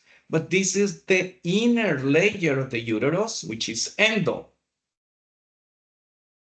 So this is an abnormal condition where the inner layer of the uterus, this tissue that makes the inner layer of the uterus, it grows outside of the uterus. It can be in the fallopian tubes. So what happened there? What happened is that when there is a fertilization of an egg, so an egg and an sperm gets together, this is fertilized egg, it happens in the fallopian tubes. So these fallopian tubes, because it has the same tissue as the uterus, stays there. That egg stays there, do not go down to the uterus, where is exactly the place where it's supposed to be implanted. So implantates right here in the fallopian tubes. But the fallopian tubes are a very narrow tube. So as soon as these zygotes start growing and growing and growing, they don't have room to grow. Females start having these abdominal pains, bleeding. This is an emergency situation because this is an ectopic pregnancy, surgical procedure. That is called endometriosis. So this is the reason why, females sometimes can no longer have babies because they start having all these ectopic pregnancies and problems like that. So this is nothing else than the inner layer of the uterus. It kind of grows outside the uterus, mostly in the fallopian tubes. That's basically that's called endometriosis. So whenever you hear about endometriosis, you know already what's going on. If the patient has a ectopic pregnancy, because that's basically what it is, then you will see, oh, now I understand. Fibroids. You heard about fibroids. Very common. Fibroids are not cancer. These are not cancer. Now, having fibroids, what it causes is, particularly wherever you have them, it causes problems. That is a fibroid tumor, because it's a little mass that grows, it's a growth inside the uterus, inside the fallopian tubes, inside the ovaries. So if you have this and you have one, then you have two, then you have three, or then you have them very big, they're going to cause some problems because they are taking space and they bleed sometimes. Depends on what's going on the hollow space where they grow. So it's gonna make you bleed. They're gonna cause pain. So then you're gonna end up with your doctor and you're gonna tell them that you have some bleeding, might be fibroids. That's basically what it is. So that is related to the female's reproductive system. The pap smear. Remember, this is what is known as Papa Nicolau.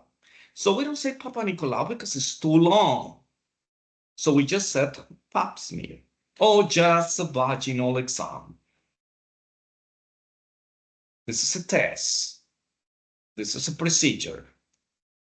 Now, for your information, Papa Nicolau is not a test per se. It's not an instrument. No, it's the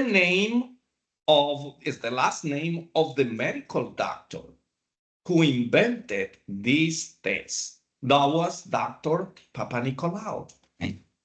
Remember Dr. Sigmoid, because he discovered these cancers right there on the sigmoid column. That's what it is.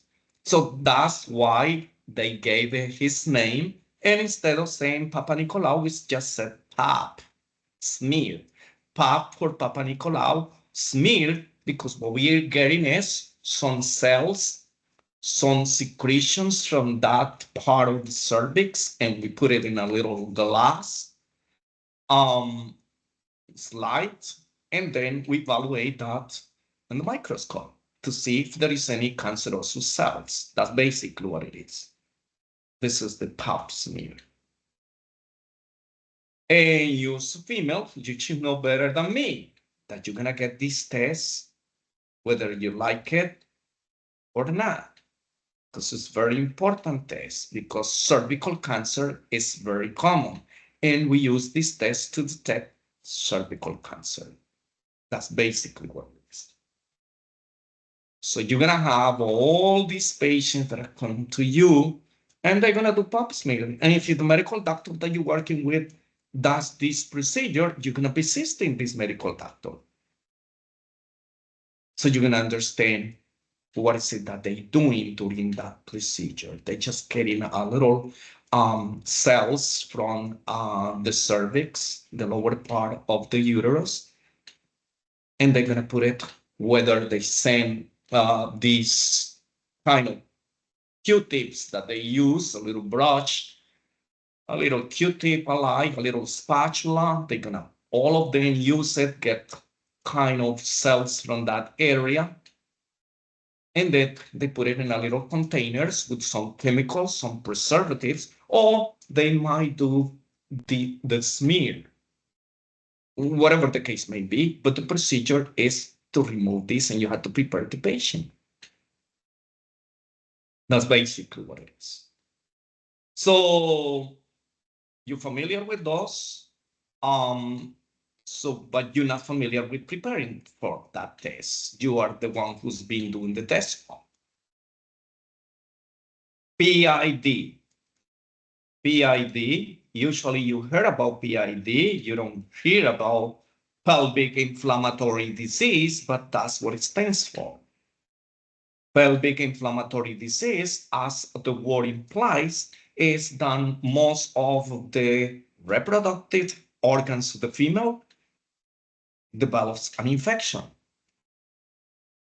This is one of the most common reasons or conditions why females get ectopic pregnancies or miscarriages, because the walls of the uterus, the walls of the fallopian tubes, the walls of the vagina are swollen.